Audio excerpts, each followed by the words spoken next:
ബിസ്മില്ലാ അൽഹംദുലില്ലാ അസ്സലാത്തു വസ്സലാമു അലാ റസൂലില്ലാഹി സ്വല്ലല്ലാഹു അലൈഹി വസല്ലം റബ്ബിശ്റഹ് ലി സ്വദ്രി വയസ്സിർ ലി അംരി വഹ്ലുൽ ഉഖ്ദതം മിൻ ലിസാനി യഫ്ഖഹു ഖൗലി.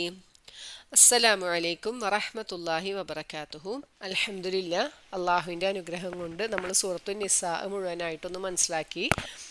അപ്പോൾ ഈ ഒരു ഓഡിയോ കൊണ്ട് ഉദ്ദേശിക്കണത് നമ്മൾ ഈ സൂറത്തിലെ എന്തൊക്കെ കാര്യങ്ങൾ മനസ്സിലാക്കി എന്നുള്ളത് ഒന്ന് റിവൈസ് ചെയ്യൽ മാത്രമാണ്.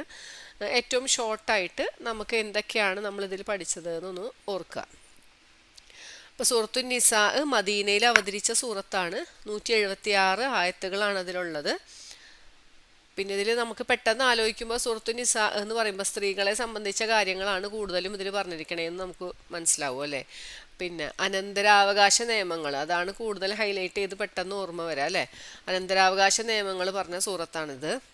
കുടുംബജീവിതത്തെ സംബന്ധിച്ചും പിന്നെ യാത്രയിലെ നമസ്കാരം, വെള്ളം കിട്ടിയില്ലെങ്കിൽ നമ്മൾ എങ്ങനെയാണ് തയമ്മം ചെയ്യേണ്ടത്, പിന്നെ സ്വലാത്തുൽ ഖൗഫ്, പിന്നെ അബദ്ധവശാൽ ഒരാളെ കൊലപ്പെടുത്തിയാൽ അതിനുള്ള പ്രായശ്ചിത്തം എന്താണ്, അങ്ങനെ ഒരുപാട് കാര്യങ്ങൾ നമ്മൾ ഈ സൂറത്തിൽ മനസ്സിലാക്കിയിട്ടുണ്ടായിരുന്നു അല്ലേ. അപ്പോൾ നമുക്ക് ആദ്യം തുടങ്ങി ഒന്ന് നോക്കാം. അവതരണ പശ്ചാത്തലം എന്ന് പറയണത് ഉഹുദ് യുദ്ധത്തിന് ശേഷമാണ് അല്ലേ. നമ്മൾ തൊട്ട് മുമ്പത്തെ സൂറത്തിൽ ഉഹുദ് യുദ്ധത്തിനെ കുറിച്ചിട്ടൊക്കെ മനസ്സിലാക്കിയിട്ടുണ്ടായിരുന്നു. അപ്പം അതിന് ശേഷം, അതായത് ഹിജ്റ 3-ാം വർഷത്തിൻ്റെ അവസാനം തുടങ്ങി 4-ാം വർഷത്തിൻ്റെ അവസാനം വരെയോ അല്ലെങ്കിൽ ഒരു 5-ാം വർഷത്തിൻ്റെ ആദ്യം വരെയോ ഒരു വർഷവും കുറച്ച് ഒരു 1.25 വർഷത്തിൻ്റെ ഇടയിലാണ് ഈ സൂറത്ത് അവതരിച്ചിട്ടുള്ളത് എന്നാണ് നമുക്ക് മനസ്സിലാവുന്നത്. അപ്പോൾ ഉഹുദ് യുദ്ധം നടക്കണമെന്ന ഹിജ്റ 3-ാം വർഷം ഷവ്വാലിലാണ്. അപ്പം അതിന് ശേഷമാണെന്ന് പറഞ്ഞു. അപ്പോൾ ആ യുദ്ധത്തിൽ 70 സ്വഹാബികൾ അല്ലെ രക്തസാക്ഷികളായി. അപ്പോൾ അതിനെ തുടർന്ന് എന്തുണ്ടായി, കുറേ അനാഥ മക്കളുണ്ടായി. അപ്പോൾ പിന്നെ വിധവകളുണ്ടായി. അപ്പോൾ അവരുടെ സംരക്ഷണം, അവരുടെ സ്വത്തിനെ വിഭജിക്കുക, അങ്ങനെ ഒരു പ്രശ്നമൊക്കെ നബി സല്ലല്ലാഹു അലൈഹി വസല്ലം നേരിടേണ്ടി വന്നു. ആ ഒരു സമയത്താണ് ഈ ഒരു സൂറത്ത് അവതരിക്കുന്നത്. ഈ സൂറത്തിൻ്റെ ആദ്യ ഭാഗത്ത് മുഴുവൻ അള്ളാഹു ആ കാര്യങ്ങളൊക്കെയാണ് നമുക്ക് പറഞ്ഞു തന്നിട്ടുണ്ടായിരുന്നത്. പിന്നെ സ്വലാത്തുൽ ഖൗഫിനെ കുറിച്ചിട്ട് നമ്മൾ പറഞ്ഞു അല്ലേ, അത് ഈ സൂറത്തിൽ നമ്മൾ പഠിച്ചിട്ടുണ്ടായിരുന്നു. അത് ദാത്തുരിക്ക എന്ന് പറഞ്ഞ ഒരു യുദ്ധ സംഭവത്തിനോട് അനുബന്ധിച്ചിട്ടാണ് ആ ഒരു സംഭവം. അതായത് എങ്ങനെയാണ് നിങ്ങൾ ഖൗഫുള്ള സമയത്ത്, അതായത് ഭയപ്പാടുള്ള സമയത്ത് എങ്ങനെ നമസ്കരിക്കണം എന്ന് അള്ളാഹു പറഞ്ഞു തന്നത്. ഹിജ്റ 4-ാം വർഷമാണ് ഈ സംഭവം നടക്കുന്നത്. ബനു മുഹാരിബ്, ബനു സഅലബ, ഈ 2 ഗോത്രങ്ങൾ മദീനയെ ആക്രമിക്കാൻ വരുന്നുണ്ട് എന്ന് അറിഞ്ഞപ്പോൾ അവർക്കെതിരെ അവരെ പ്രതിരോധിക്കുക എന്നൊരു ലക്ഷ്യത്തോടു കൂടി നടത്തിയ ഒരു മുന്നേറ്റമാണ് ഈ ദാത്തുരിക്ക എന്ന് പറയുന്നത്. ഈ സൈനികർ, അതായത് ഈ സ്വഹാബികൾ ഒരുപാട് ദൂരം നടന്നാണ് ഈ യുദ്ധത്തിന് വേണ്ടിയിട്ട് പോയത്. അപ്പോൾ അവരുടെ കാലുകളൊക്കെ മുറിച്ച് തുണിക്കഷ്ണങ്ങൾ വെച്ച് കെട്ടിയിട്ടുണ്ടായിരുന്നു. അതുകൊണ്ടാണ് ഇരിക്ക എന്നുള്ള പേര്, തുണിക്കഷ്ണങ്ങൾ എന്നർത്ഥം വരണ ഇരിക്ക, അത് അങ്ങനെയാണ് ഈ യുദ്ധത്തിന് ദാത്തുരിക്ക എന്ന് ഉള്ളൊരു പേര് കിട്ടിയത്. അപ്പോൾ ഈ യുദ്ധത്തിൻ്റെ സമയത്താണ് സ്വലാത്തുൽ ഖൗഫ്, എങ്ങനെയാണ് നിങ്ങൾ യുദ്ധവേളയിൽ ഒരു ഭയപ്പാടുള്ള സമയത്ത് നമസ്കരിക്കേണ്ടതെന്ന് അള്ളാഹു പറഞ്ഞു തന്നത്. ഈ തയമ്മത്തിൻ്റെ ആയത്ത് അള്ളാഹു അവതരിപ്പിച്ചത് ബനു മുസ്തലക്ക് യുദ്ധകാലത്താണ്. ആ സമയത്ത് വെള്ളം കിട്ടിയില്ല, അപ്പോൾ എങ്ങനെ നിങ്ങൾക്ക് നമസ്കരിക്കാം എന്ന് അള്ളാഹു പഠിപ്പിച്ചു തന്നു. അപ്പോൾ അത് നടന്നത് ഹിജ്റ 5-ാം വർഷമാണ്. അപ്പോൾ ഒരു അവതരണ പശ്ചാത്തലം എന്ന് പറഞ്ഞിട്ടുണ്ടെങ്കിൽ നബി സല്ലല്ലാഹു അലൈഹി വസല്ലമയുടെ ഹിജ്റയ്ക്ക് ശേഷം, അപ്പോൾ ഹിജ്റ 3-ാം വർഷത്തിൻ്റെ അവസാനം തുടങ്ങി 5-ാം വർഷത്തിൻ്റെ ആദ്യം വരെ എന്നാണ് നമുക്ക് മനസ്സിലാവാൻ പറ്റണത്.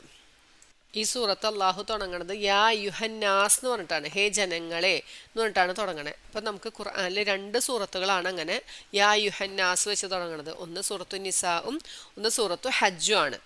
അപ്പോൾ അള്ളാഹു ആദ്യം തന്നെ ജനങ്ങളെ വിളിച്ചിട്ട് പറഞ്ഞെന്താ, നിങ്ങൾ നിങ്ങളുടെ രക്ഷിതാവിനെ സൂക്ഷിക്കണം. എങ്ങനെയുള്ള രക്ഷിതാവാന്ന് പറഞ്ഞു അല്ലേ, നിങ്ങളെ സൃഷ്ടിച്ച ഒരേ ഒരു ആത്മാവിൽ നിന്നാണ് നിങ്ങളെ സൃഷ്ടിച്ചത്. അതിൽ നിന്ന് തന്നെ നിങ്ങളുടെ ഇണയെയും സൃഷ്ടിച്ചു തന്നു.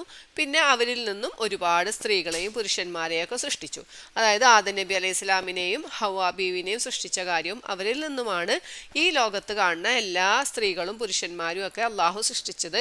അങ്ങനെയുള്ളൊരു സൃഷ്ടാവിനെ നിങ്ങൾ സൂക്ഷിക്കുമെന്നാണ് പറഞ്ഞത്. പിന്നെ പറഞ്ഞു, നിങ്ങൾ പരസ്പരം ചോദിച്ചു കൊണ്ടിരിക്കുന്ന ആള് അതാരാ, അള്ളാഹു. ഇപ്പം നബി സല്ലല്ലാഹു അലൈഹി വസല്ലം പ്രബോധനം നടത്തുമ്പോൾ ഇവർക്ക് സംശയമാണ്, ആരാണ് അള്ളാഹു അല്ലേ, എങ്ങനെയാണ് ഇനി മരിച്ച ആൾക്കാരെ പുനർജീവിപ്പിക്കുക, അങ്ങനെ ഒരുപാട് ക്വസ്റ്റ്യൻസ് അവർക്ക് ഉണ്ടായിരുന്നു. അപ്പം അള്ളാഹു പറഞ്ഞു, നിങ്ങൾ പരസ്പരം ചോദിച്ചു കൊണ്ടിരിക്കുന്ന ആ അള്ളാഹുവിനെ നിങ്ങൾ സൂക്ഷിക്കുക, നിങ്ങളുടെ കുടുംബ ബന്ധങ്ങളെയും സൂക്ഷിക്കുക എന്ന് പറഞ്ഞു. അപ്പം മനുഷ്യൻ്റെ സൃഷ്ടിപ്പ് പറഞ്ഞു. അപ്പോൾ ആ സൃഷ്ടിപ്പിൽ തന്നെയാണ് ഈ ജനങ്ങൾ എല്ലാവരും എന്താണ്, ഒരു തരത്തിൽ അല്ലെങ്കിൽ മറ്റൊരു തരത്തിൽ ബന്ധുക്കളാണല്ലേ. ആദർശ ബന്ധുക്കളുണ്ട്, കുടുംബ ബന്ധുക്കളുണ്ട്, അങ്ങനെയൊക്കെ ഉണ്ട്. അപ്പോൾ ഇവിടെ അള്ളാഹു പ്രത്യേകം പറഞ്ഞു, നിങ്ങളുടെ കുടുംബ ബന്ധങ്ങളെ നിങ്ങൾ സൂക്ഷിക്കുക. പിന്നീട് അള്ളാഹു പറയണത് യത്തീം കുട്ടികളുടെ കാര്യമാണ് പറയുന്നത്, അനാഥകളുടെ സ്വത്തുക്കളെ കുറിച്ചിട്ടാണ് പറയണത്. അപ്പം നമ്മൾ പറഞ്ഞു ഉഹുദ് യുദ്ധത്തിന് ശേഷം ഒരുപാട് അനാഥ മക്കൾ ഉണ്ടായിട്ടുണ്ട്. അപ്പം അവരിൽ ഒരുപാട് സ്വത്തുള്ളവരുണ്ടാവും, സ്വത്തില്ലാത്തവരും ഉണ്ടാവും അല്ലേ. അപ്പം ഇവർ അന്നത്തെ ഒരു കാലഘട്ടത്തെ എങ്ങനെയാണെന്ന് വെച്ചാൽ ഒരുപാട് വിവാഹങ്ങൾ കഴിക്കണ ഒരു ശീലമാണ് ഇവർക്ക് ഉണ്ടായിരുന്നത്. 10ഉം 15ഉം ഒക്കെ വിവാഹം കഴിക്കുമായിരുന്നു. അപ്പോൾ ഈ മക്കളെയും ഭാര്യമാരെയൊക്കെ നോക്കാനുള്ള ചെലവ് ചിലപ്പോൾ ഇവർക്ക് ഒരാളെ കൊണ്ട് ചിലപ്പോൾ എത്താറില്ല. അപ്പോൾ ഇവരെന്ത് ചെയ്യും, ഇവരുടെ സംരക്ഷണത്തിനുള്ള അനാഥ മക്കളുടെ സ്വത്ത് എടുത്തിട്ട് ഉപയോഗിക്കാറുണ്ട്, കൂട്ടിക്കലർത്തി ഉപയോഗിക്കും. നല്ല സ്വത്ത് ഇവരെടുത്തിട്ട് ചീത്ത സാധനം അവർക്ക് കൊടുക്കുക, അനാഥകൾക്ക് കൊടുക്കുക, അങ്ങനെയൊക്കെ ചെയ്യാറുണ്ട്. അപ്പോൾ ഇവിടെ അള്ളാഹു എന്താ പറഞ്ഞത്, നിങ്ങൾ ഒരിക്കലും അനാഥകളുടെ സ്വത്ത് നിങ്ങൾ ഉപയോഗിക്കരുത്, അത് അവർക്ക് തന്നെ വിട്ടുകൊടുക്കുക. നിങ്ങൾ നല്ലതിന് പകരം ദുഷിച്ചതിനെ നിങ്ങൾ മാറ്റിയെടുക്കരുത്, പരസ്പരം മാറ്റിയെടുക്കാൻ പാടില്ല. നിങ്ങളുടെ സ്വത്തിലേക്ക് കൂട്ടിച്ചേർത്തുകൊണ്ട് അവരുടെ സ്വത്ത് തിന്നു തീർക്കുകയും ചെയ്യരുത് എന്ന് പറഞ്ഞു. അപ്പോൾ ചില ആളുകൾ എന്ത് ചെയ്യും എന്ന് വെച്ചാൽ ഈ അനാഥകളെ കുറിച്ചിട്ടൊന്നും ആരും ചോദിക്കാനോ പറയാനോ ഇല്ല. അപ്പോൾ ചില കുട്ടികൾ എന്തായിരിക്കും, അനാഥ മക്കൾ ചിലപ്പോൾ നല്ല സൗന്ദര്യമുള്ള പെൺകുട്ടികൾ ഉണ്ടായിരിക്കാം, അല്ലെങ്കിൽ ഒരുപാട് സ്വത്തുള്ളതുണ്ടായിരിക്കാം. അപ്പോൾ ഇതൊക്കെ കണ്ടിട്ട് ഇവരുടെ സംരക്ഷണത്തിലുള്ള അനാഥ കുട്ടികളെ ഇവർ തന്നെ കല്യാണം കഴിക്കും. എന്നിട്ട് മർദ്ദനവും അവരെ നോക്കാണ്ടിരിക്കലും അവർക്ക് വേണ്ട കാര്യങ്ങളൊക്കെ ചെയ്യാണ്ടിരിക്കുകയും ചെയ്യും. അപ്പോൾ അള്ളാഹു ഇവിടെ പറയാണ്, നിങ്ങൾ അനാഥകളോട് നീതി കാണിക്കാൻ നിങ്ങൾക്ക് പറ്റൂല എന്ന് നിങ്ങൾക്ക് പേടിയുണ്ടെങ്കിൽ നിങ്ങൾ അനാഥ മക്കളെ കല്യാണം കഴിക്കരുത്.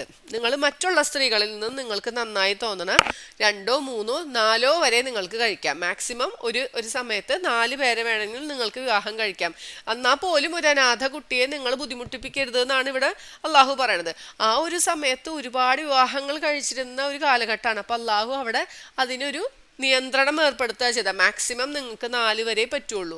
ഇനി നിങ്ങൾക്ക് തോന്നുകയാണ് ഈ 4 പേരോടും നിങ്ങൾ നീതി കാണിക്കണം, ഇനി നിങ്ങൾക്ക് ഈ 4 പേരോടും ഒരുപോലെ നീതി കാണിക്കാൻ പറ്റില്ലെങ്കിൽ എന്ത് ചെയ്യണം, നിങ്ങൾ ഒരാളെ തന്നെ കല്യാണം കഴിച്ചാൽ മതി, അതാണ് ഏറ്റവും നല്ലത്. അല്ലെങ്കിൽ നിങ്ങളുടെ വലങ്കൈകൾ ഉടമപ്പെടുത്തിയവരെ നിങ്ങൾക്ക് സ്വീകരിക്കാം. ഇതാണ് നിങ്ങൾ വഴിതെറ്റിപ്പോകാതിരിക്കാൻ ഏറ്റവും നല്ലത് എന്നാണ് അള്ളാഹു പറഞ്ഞതെന്ന്. അടുത്ത ഭാഗത്ത് അള്ളാഹു പറഞ്ഞത്, നിങ്ങൾ സ്ത്രീകളെ വിവാഹം കഴിക്കുമ്പോൾ അവർക്ക് മഹർ നൽകണം, അവർക്ക് പാരിതോഷികമായി നിങ്ങളൊരു മഹർ നൽകണം എന്ന് പറഞ്ഞു.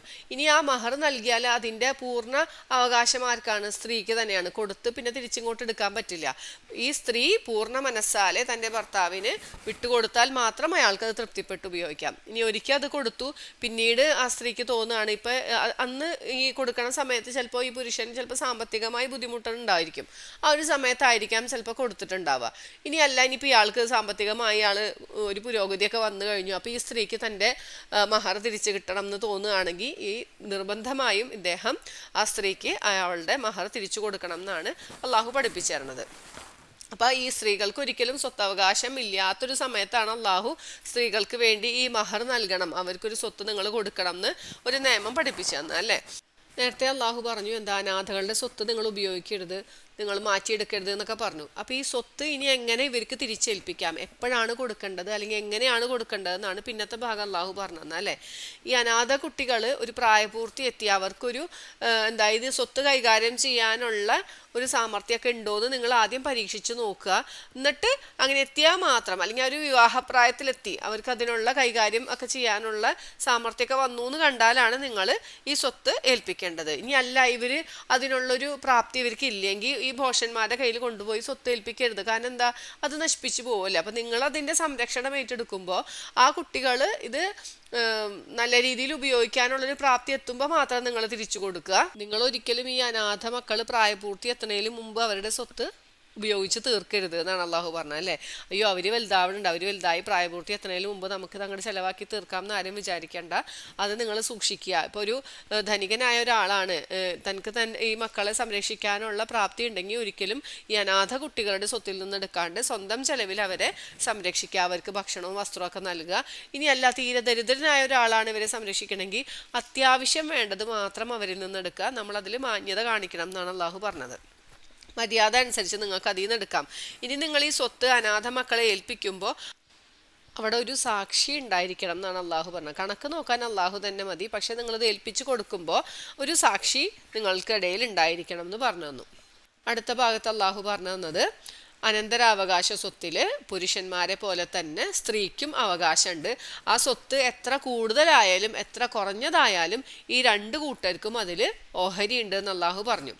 അടുത്തത് അള്ളാഹു പറഞ്ഞു, സ്വത്ത് ഭാഗം വെക്കണ ഒരു സാഹചര്യമാണ് ഉള്ളത്. സ്വത്ത് ഭാഗം വെക്കുമ്പോൾ അവിടെ ഈ അവകാശികളല്ലാത്ത ചിലപ്പോൾ നിങ്ങളുടെ ബന്ധുക്കൾ ഉണ്ടായിരിക്കാം, അല്ലെങ്കിൽ പാവപ്പെട്ട ആളുകളോ അനാഥകളോ ഒക്കെ ഉണ്ടെങ്കിൽ നിങ്ങൾ അവർക്ക് എന്തെങ്കിലും സന്തോഷത്തിന് എന്തെങ്കിലും അവർക്ക് ഇതിൽ നിന്ന് ഈ സ്വത്തിൽ നിന്ന് എന്തെങ്കിലും ചെറിയൊരു ഭാഗം കുറച്ച് പൈസയോ എന്തെങ്കിലും അവർക്ക് കൊടുക്കണം. അവരോട് ഏറ്റവും മര്യാദപ്പെട്ട വാക്ക് പറയുകയും വേണം എന്നാണ് അള്ളാഹു നമ്മളെ പഠിപ്പിച്ചത് അല്ലേ. പിന്നീട് വീണ്ടും അള്ളാഹു അവിടെ അനാഥകളുടെ സ്വത്ത് അനർഹമായി തിന്നണ ആൾക്കാരെ അല്ലെങ്കിൽ ഉപയോഗിക്കുന്ന ആളുകൾക്ക് ഒരു താക്കീത് നൽകുകയാണ്. നിങ്ങൾ അറിഞ്ഞു വെച്ചോ, നിങ്ങൾ ഈ അനാഥകളുടെ സ്വത്തുകൾ തിന്നിട്ടുണ്ടെങ്കിൽ അത് നിങ്ങളുടെ വയറുകളിൽ തീയാണ് നിറയ്ക്കണേ. അതായത് അങ്ങനെ ഉപയോഗിക്കുന്ന ആളുകൾ ഭാവിയിൽ നരകത്തിലോട്ടുള്ള ആളുകളാണ് എന്ന് അള്ളാഹു അവിടെ ഓർമ്മിപ്പിക്കുകയാണ് ചെയ്യണത്. ഇനി അള്ളാഹു പറഞ്ഞു, ഈ സ്വത്ത് ഭാഗം വെക്കുമ്പോൾ ഒരു ആൺകുട്ടിക്ക് എത്ര കിട്ടും പെൺകുട്ടിക്ക് എത്ര കിട്ടും എന്നൊക്കെയാണ് അടുത്ത ഭാഗത്ത് അള്ളാഹു പറഞ്ഞത്. ഇപ്പോൾ ഒരു വാപ്പ മരണപ്പെട്ടു, ആ വാപ്പാക്ക് ഒരു മോനും ഒരു മോളുമാണ് ഉള്ളത്. ഒരു ആൺകുട്ടി ഒരു പെൺകുട്ടി ഉണ്ടെങ്കിൽ സ്വത്ത് ഭാഗം വെക്കുമ്പോൾ ആൺകുട്ടിക്ക് പെൺകുട്ടിയുടെ ഓഹരിയുടെ ഇരട്ടി ഉണ്ടായും. അതായത് 2 പെൺകുട്ടികളുടെ ഓഹരിയാണ് ഒരു ആൺകുട്ടിക്ക് കിട്ടുക. ഇനി ഈ പെൺകുട്ടി മാത്രമേ ഉള്ളൂ എന്ന് വിചാരിക്കുക. പെൺകുട്ടി മാത്രമേ ഉള്ളൂ എങ്കിൽ ഒരു വാപ്പാടെ സ്വത്തിൻ്റെ പകുതിയാണ് അവൾക്ക് ഉണ്ടാവുക, ബാക്കിയുള്ളത് മറ്റ് അവകാശികളിലേക്ക് പോകും. ഇനി പെൺകുട്ടികൾ മാത്രമേ ഉള്ളൂ, 2ഓ 2ൽ കൂടുതലോ പെൺകുട്ടികൾ മാത്രമേ ഉള്ളൂ ഒരു പിതാവിനെങ്കിൽ ഈ പിതാവിൻ്റെ സ്വത്തിൻ്റെ 2/3 ഭാഗം ഈ പെൺകുട്ടികൾക്ക് തുല്യമായി എടുക്കാം, ബാക്കി ഒരു ഭാഗം മറ്റ് അവകാശികളിലേക്കാണ് പോവുക. ഇനി ഒരാൾ മരണപ്പെടുന്ന സമയത്ത് അയാളുടെ മാതാപിതാക്കൾ ജീവിച്ചിരിപ്പുണ്ട്, ഇയാൾക്ക് മക്കളും ഉണ്ടെങ്കിൽ 6/1 വീതം ഈ മാതാപിതാക്കൾക്ക് സ്വത്തിൽ അവകാശമുണ്ട്. ഇനിയല്ല, ഈ ഒരാൾ മരണപ്പെടുകയാണ്, അയാൾക്ക് കുട്ടികളില്ല, പക്ഷേ മാതാപിതാക്കൾ ഉണ്ടെങ്കിൽ ആ മാതാവിന് 1/3 ഉണ്ടാവുക. ഈ അവകാശികൾ മാതാപിതാക്കൾ മാത്രമായിരിക്കുമ്പോഴാണ് ഈ 1/1 പിതാവിന് 2/3 ഭാഗവും കിട്ടുക. പിന്നെ പറഞ്ഞു, ഇനി ഇയാൾക്ക് സഹോദരങ്ങൾ ഉണ്ടെങ്കിൽ എന്താണ്, ഈ ഉമ്മാക്ക് എത്ര കിട്ടും, 6/1 ഉണ്ടാവുക. ഇങ്ങനെ അള്ളാഹു ഓരോരുത്തരുടെയും ഓഹരി നമുക്ക് പറഞ്ഞു ഈ ഓഹരി വെക്കണതിന് മുമ്പ് എന്ത് ചെയ്യണം, ഇയാൾക്ക് വല്ല വസിയത്തുണ്ടോ അല്ലെങ്കിൽ ഇയാൾക്ക് കടമുണ്ടോ ഉണ്ടെങ്കിൽ ഇത് രണ്ടും വീട്ടിയതിന് ശേഷം ബാക്കിയുള്ള സ്വത്താണ് ഇതുപോലെ ഓഹരി ചെയ്യേണ്ടതെന്ന് അള്ളാഹു പറഞ്ഞു തന്നു. ഇനി ഒരു ഭാര്യയും ഭർത്താവും തമ്മിലാണ്, ഒരു ഭാര്യ മരണപ്പെടുകയാണ് അല്ലെങ്കിൽ ഭർത്താവ് മരണപ്പെടുകയാണെങ്കിൽ എങ്ങനെയായിരിക്കും സ്വത്തിൻ്റെ ഓഹരി വെക്കേണ്ടതെന്നാണ് അള്ളാഹു പിന്നെ നമുക്ക് പറഞ്ഞു തന്നത് അല്ലേ. ഇപ്പോൾ ഒരു ഭാര്യയും ഭർത്താവും ഉണ്ട്, അവർക്ക് കുട്ടികളും ഉണ്ട്. ഇപ്പോൾ ഭർത്താവ് മരിക്കുകയാണെങ്കിൽ ഈ സ്ത്രീക്ക് 8/1 കിട്ടുക. അത് നമുക്ക് കോമൺ ആയിട്ട് അറിയണമല്ലേ, ഭർത്താവ് മരണപ്പെട്ട ഭാര്യയ്ക്ക് 8/1 ഉണ്ടാവും. അതെപ്പോഴാണ്, കുട്ടികളുള്ള കണ്ടീഷനിലാണ്. ഇനി കുട്ടികളില്ലാത്തൊരു സമയത്താണെങ്കിൽ എന്താണ്, ഈ ഭാര്യയ്ക്ക് അതിൻ്റെ ഇരട്ടി ഉണ്ടാവും, 4/1 ഭാഗം കിട്ടും. 25% ഒരു പുരുഷൻ മരണപ്പെട്ട് കുട്ടികളില്ലാത്ത ഒരു ഭാര്യയ്ക്ക് ഉള്ള അവകാശം എന്ന് പറയണത്. ഇനി ഭാര്യ മരണപ്പെടുകയാണ്, ഭർത്താവിന് എത്ര കിട്ടും എന്നാണ് പിന്നെ പറയണത് അല്ലേ. അപ്പോൾ ഉണ്ടെങ്കിൽ ഈ ഭർത്താവിന് ഭാര്യയുടെ സ്വത്തിൽ നിന്നും 4/1 ഭാഗമാണുള്ളത്. കുട്ടികൾ ഇല്ലാത്തൊരു കണ്ടീഷനാണെങ്കിൽ പകുതി, ഈ ഭാര്യയുടെ സ്വത്തിൻ്റെ പകുതി ഈ ഭർത്താവിന് കിട്ടും. ഇനി 1ൽ കൂടുതൽ ഭാര്യമാരുണ്ടെങ്കിൽ ഈ മരണപ്പെട്ട ഭർത്താവിൻ്റെ സ്വത്തിൻ്റെ 8/1 4/1 1ൽ കൂടുതൽ ഭാര്യമാരാണെങ്കിൽ അവർക്കത് തുല്യമായി ഭാഗിച്ചെടുക്കുകയാണ് വേണ്ടത്. ഈ ഭാഗിക്കേണ്ടതൊക്കെ എങ്ങനെയാണ്, അവർക്ക് വല്ല കടം ഉണ്ടെങ്കിൽ ആ കടം വീട്ടണം, വസിയത്ത് എന്തെങ്കിലും ചെയ്തിട്ടുണ്ടെങ്കിൽ അതും നിറവേറ്റിയതിന് ശേഷം ബാക്കിയുള്ള സ്വത്താണ് നമ്മൾ ഈ പറഞ്ഞ പോലെ ഭാഗിച്ചെടുക്കേണ്ടതെന്നാണ് അള്ളാഹു നമ്മളെ പഠിപ്പിച്ചത് അല്ലേ. പിന്നെ പറഞ്ഞു, കലാലത്തായി മരണപ്പെട്ട ഒരാളുടെ സ്വത്തിൻ്റെ അവകാശം. കലാലത്ത് എന്ന് വെച്ചാൽ എന്താണ്, ഒരാൾ മരണപ്പെടുമ്പോൾ അയാൾക്ക് മാതാപിതാക്കളും ഇല്ല മക്കളും ഇല്ലാത്തൊരു കണ്ടീഷൻ, അങ്ങനെയാണ് അയാൾ മരണപ്പെട്ടിട്ടുണ്ടെങ്കിൽ അയാളുടെ സ്വത്ത് എങ്ങനെയായിരിക്കണം ഭാഗിക്കേണ്ടതെന്നാണ് പറയണത്. കലാലത്തായി മരണപ്പെടുന്ന വിഷയത്തിൽ 2 ഭാഗങ്ങളിലായിട്ട് അള്ളാഹു പറഞ്ഞു. സൂറത്തിൻ്റെ തുടക്കത്തിലും ഒരു ആയത്ത് പറഞ്ഞു, പിന്നെ ഏറ്റവും അവസാനത്തെ ആയത്തും ഈ കലാലത്തായി മരണപ്പെടുന്ന ആളുടെ സ്വത്ത് എങ്ങനെ വിഭജിക്കണം എന്നാണ് പറഞ്ഞത്. അപ്പം ആദ്യ ഭാഗത്ത് പറഞ്ഞത് ഉമ്മയൊത്ത സഹോദരങ്ങളാണെങ്കിൽ എങ്ങനെയായിരിക്കണം. അവിടെ ആണോഹരി പെണ്ണോഹരി എന്ന് വ്യത്യാസമില്ല, ഓരോരുത്തർക്കും 6/1 വീതം ഉണ്ടായിരിക്കും എന്നാണ് അള്ളാഹു പറഞ്ഞത്. അത് ഒരു സഹോദരനും ഒരു സഹോദരിയും മാത്രമുള്ള കണ്ടീഷനിലാണ്. ഇനി അതിനേക്കാൾ കൂടുതൽ ആൾക്കാരുണ്ട്, 2ൽ കൂടുതൽ ആൾക്കാരുണ്ടെങ്കിൽ അവർ 3/1 പങ്കുകാരായിരിക്കും ഓരോരുത്തരും എന്നാണ് നമുക്ക് അള്ളാഹു പഠിപ്പിച്ചു തന്നത്. സ്വത്തിൻ്റെ ഓഹരികളൊക്കെ പറഞ്ഞതിന് ശേഷം അള്ളാഹു പറഞ്ഞു, ഇതൊക്കെ അള്ളാഹുവിൻ്റെ നിയമങ്ങളാണ് അല്ലെ, അള്ളാഹു നിങ്ങൾക്ക് നിയമമാക്കി തന്നിരിക്കുകയാണ്. അപ്പോൾ ഇതനുസരിച്ച് ആര് അള്ളാഹുവിനെയും റസൂലിനെയും അനുസരിക്കണോ അവർക്ക് അള്ളാഹു സ്വർഗത്തിൽ പ്രവേശിപ്പിക്കും, അവർക്ക് താഴ്ഭാഗത്തു കൂടി അരുവികൾ ഒഴുകുന്ന സ്വർഗത്തോപ്പുകൾ ഉണ്ടായിരിക്കും എന്ന് പറഞ്ഞു. ഇനി ആരെങ്കിലും അനുസരണക്കേട് കാണിച്ചാലോ, ഇല്ല ചിലവർക്ക് ഉണ്ട് എൻ്റെ സ്വത്താണ്, ഞാൻ ഒറ്റയ്ക്ക് അധ്വാനിച്ചതാണ്, എനിക്കിഷ്ടമുള്ള പോലെ ചെയ്യും എന്ന് പറയുന്ന ആൾക്കാരുണ്ടാവും അല്ലേ. അപ്പോൾ അവർക്ക് അള്ളാഹുവിടെ താക്കീത് നൽകുകയാണ്, ആരെങ്കിലും അനുസരണക്കേട് കാണിക്കുകയാണ്, അള്ളാഹുവിൻ്റെ നിയമങ്ങളെ തെറ്റിക്കുകയാണെങ്കിൽ അവർക്ക് ശാശ്വതമായ നരകമാണ് അവർക്കുള്ളത്, അവിടെ ഏറ്റവും നിന്ദ്യകരമായ ശിക്ഷയാണ് അള്ളാഹു അവിടെ ഒരുക്കി വെച്ചിരിക്കണമെന്ന് അള്ളാഹു പറഞ്ഞു. ഇനി അടുത്ത ഭാഗം അള്ളാഹു പറയണത്, ഒരു സ്ത്രീയുടെ ഭാഗത്തു നിന്നും എന്തെങ്കിലും മോശമായ ഒരു നീചവൃത്തി ഉണ്ടാവുകയാണെങ്കിൽ നിങ്ങൾ എന്ത് ചെയ്യണം? ഒരു സ്ത്രീ എന്തെങ്കിലും ഒരു മോശത്തരം ചെയ്യുകയാണെങ്കിൽ ആദ്യം തന്നെ 4 സാക്ഷികൾ വേണം. അത് അത് നിർബന്ധമാണ്. 4 സാക്ഷികൾ ഉണ്ടെങ്കിലാണ് നമ്മളത് പറയാൻ പാടുള്ളൂ എന്നാണ് അല്ലേ. അപ്പോൾ ഒരു സ്ത്രീയുടെ ഭാഗത്ത് എന്തെങ്കിലും ഒരു മോശത്തരം ഉണ്ട്, അതിന് 4 സാക്ഷികളും ഉണ്ടെങ്കിൽ ആ സ്ത്രീയെ നിങ്ങൾ എന്ത് ചെയ്യണം? വീട്ടിൽ തടഞ്ഞു വെക്കണം. അങ്ങനെ ഒരു മോശത്തരം ചെയ്യാനായിട്ട് പുറത്തേക്ക് വിടരുത്. അവൾക്ക് അള്ളാഹു ഒരു മാർഗം ഉണ്ടാക്കി കൊടുക്കണ വരെ അവളെ തടങ്കലിൽ വെക്കണം എന്ന് പറഞ്ഞു. ഇവിടെ മനസ്സിലാക്കേണ്ടത്, ഒരു മോശത്തരം ചെയ്യണത് സ്ത്രീ ഒറ്റയ്ക്കല്ല, കൂടെ ഒരു പുരുഷനും ഉണ്ടായിരിക്കും അല്ലേ. അപ്പോൾ സ്ത്രീയെ വീട്ടിൽ വെക്കാൻ പറയണത് എന്തിനാണ്? ഇവർ തമ്മിൽ പിന്നീട് കാണാനൊരു അവസരം ഇല്ലാണ്ടിരിക്കാൻ വേണ്ടിയിട്ട്. പുരുഷനെ വീട്ടു തടങ്കലിലാക്കി കഴിഞ്ഞാൽ ആ പുരുഷനെ ആശ്രയിച്ച് കഴിയുന്നവരുടെ ജീവിതം മുന്നോട്ട് പോകാൻ ബുദ്ധിമുട്ടായിരിക്കും അല്ലേ. അയാൾക്ക് എന്തായാലും ജോലി ചെയ്യേണ്ട ആവശ്യമുണ്ട്. അതുകൊണ്ടാണ് സ്ത്രീയെ വീട്ടു തടങ്കലിൽ വെക്കാൻ പറയണത്. ഇനി 2 പേരോടും നിങ്ങൾ അവരെ സ്വൈര്യം കെടുത്തിക്കൊണ്ടിരിക്കുക, അവരെ ഇങ്ങനൊരു മോശം പ്രവൃത്തി ചെയ്യാനായിട്ട് അനുവദിക്കരുത് എന്ന് പറഞ്ഞു. ഇനി 2 പേരും പശ്ചാത്തപിക്കുക ആണെങ്കിൽ പിന്നെ നിങ്ങൾ അവരെ ഉപദ്രവിക്കാനൊന്നും പാടില്ല. അള്ളാഹു ആണ് പശ്ചാത്താപം സ്വീകരിക്കുന്നവനും ഏറ്റവും കരുണാനിധിയുമായുള്ളവൻ. അപ്പം 2 പേരും പശ്ചാത്തപിക്കുകയാണെങ്കിൽ പിന്നെ അവരെ നിങ്ങൾ വിട്ടേക്കുക എന്ന് പറഞ്ഞു. അപ്പം പിന്നെ അള്ളാഹു പറഞ്ഞു, എങ്ങനെയാണ് ഈ പശ്ചാത്താപം എന്ന് പറയണത്? പശ്ചാത്താപം എന്ന് പറയണത് കുറേ നാളങ്ങോട്ട് തിന്മ ചെയ്തു, എനിക്കറിയാം ഞാൻ ചെയ്യണ തെറ്റാണ്, എന്നിട്ട് ആ തെറ്റ് തന്നെ കുറെ കാലം ചെയ്തിട്ട് പിന്നെ മരിക്കാൻ നേരത്ത് പോയിട്ട് പശ്ചാത്തപിക്കലല്ല പശ്ചാത്താപം എന്ന് പറയണത്. ഒരാളൊരു അബദ്ധവശാൽ അല്ലെങ്കിൽ അയാൾ അറിഞ്ഞിട്ടോ ഒരു തെറ്റ് ചെയ്തു പോയി, ആ തെറ്റ് ചെയ്ത ഉടനെ തന്നെ അയാൾക്കൊരു തിരിച്ചറിവ് ഉണ്ടാവുകയാണ്, ഞാൻ ചെയ്ത തെറ്റായിപ്പോയി എന്ന് ഒരു തിരിച്ചറിവുണ്ടായിട്ട് അയാൾ ആ തെറ്റിൽ നിന്നും എത്രയും പെട്ടെന്ന് തന്നെ അതിൽ നിന്ന് മടങ്ങുകയും പശ്ചാത്തപിക്കുകയും ചെയ്യണം. അങ്ങനത്തെ ഒരു അവസ്ഥേനെയാണ് തൗബ എന്ന് പറയാൻ പറ്റുള്ളൂ. അപ്പം തൗബ എങ്ങനെയാണ് ചെയ്യേണ്ടതെന്ന് അള്ളാഹു പറഞ്ഞു അല്ലേ. ഒരു തെറ്റ് ചെയ്താൽ ഉടനെ തന്നെ പശ്ചാത്തപിക്കുക, പിന്നെ ഒരിക്കലും ആ തെറ്റിലേക്ക് മടങ്ങി പോവാതിരിക്കുക. അല്ലാണ്ട് ഒരു തെറ്റ് ചെയ്ത് എനിക്കറിയാം തെറ്റാണെന്ന് കുറെ കാലം കൊണ്ടുപോയി ഇനി മരിക്കാൻ നേരത്ത് നമുക്ക് തൗബ ചെയ്യാം എന്ന് പറയലല്ല പശ്ചാത്താപം എന്ന് അള്ളാഹു പറഞ്ഞു. അങ്ങനെ മരിക്കാൻ നേരത്തെ തൗബ ചെയ്യാൻ വേണ്ടി കരുതി വെക്കണവർ വിചാരിച്ചു വെച്ചോ, അള്ളാഹുവിൻ്റെ നിന്നും വേദനയേറിയ ശിക്ഷ അവർക്കുണ്ട് എന്നുള്ളത്. അടുത്തത് അള്ളാഹു സത്യവിശ്വാസികളെ വിളിച്ചുകൊണ്ട് അടുത്തൊരു നിയമം പറഞ്ഞുതരാണ്, നിങ്ങൾ ഒരിക്കലും സ്ത്രീകളെ നിർബന്ധപൂർവ്വം അനന്തരാവകാശികളായി എടുക്കരുതെന്ന്. അതായത് പണ്ടുണ്ടായിരുന്ന ഒരു സമ്പ്രദായമാണ്, ഒരാൾ മരണപ്പെട്ട് കഴിഞ്ഞാൽ അയാളുടെ സ്വത്ത് വീതിച്ചെടുക്കണ പോലെ തന്നെ ഈ ഭാര്യയെയും അനന്തര സ്വത്തായിട്ട്, അതും അവർക്ക് ഇഷ്ടമുള്ള പോലെ, ഓരോരുത്തർക്ക് ഇഷ്ടമുള്ള പോലെ ഈ ഭാര്യനെ അവരെടുക്കും.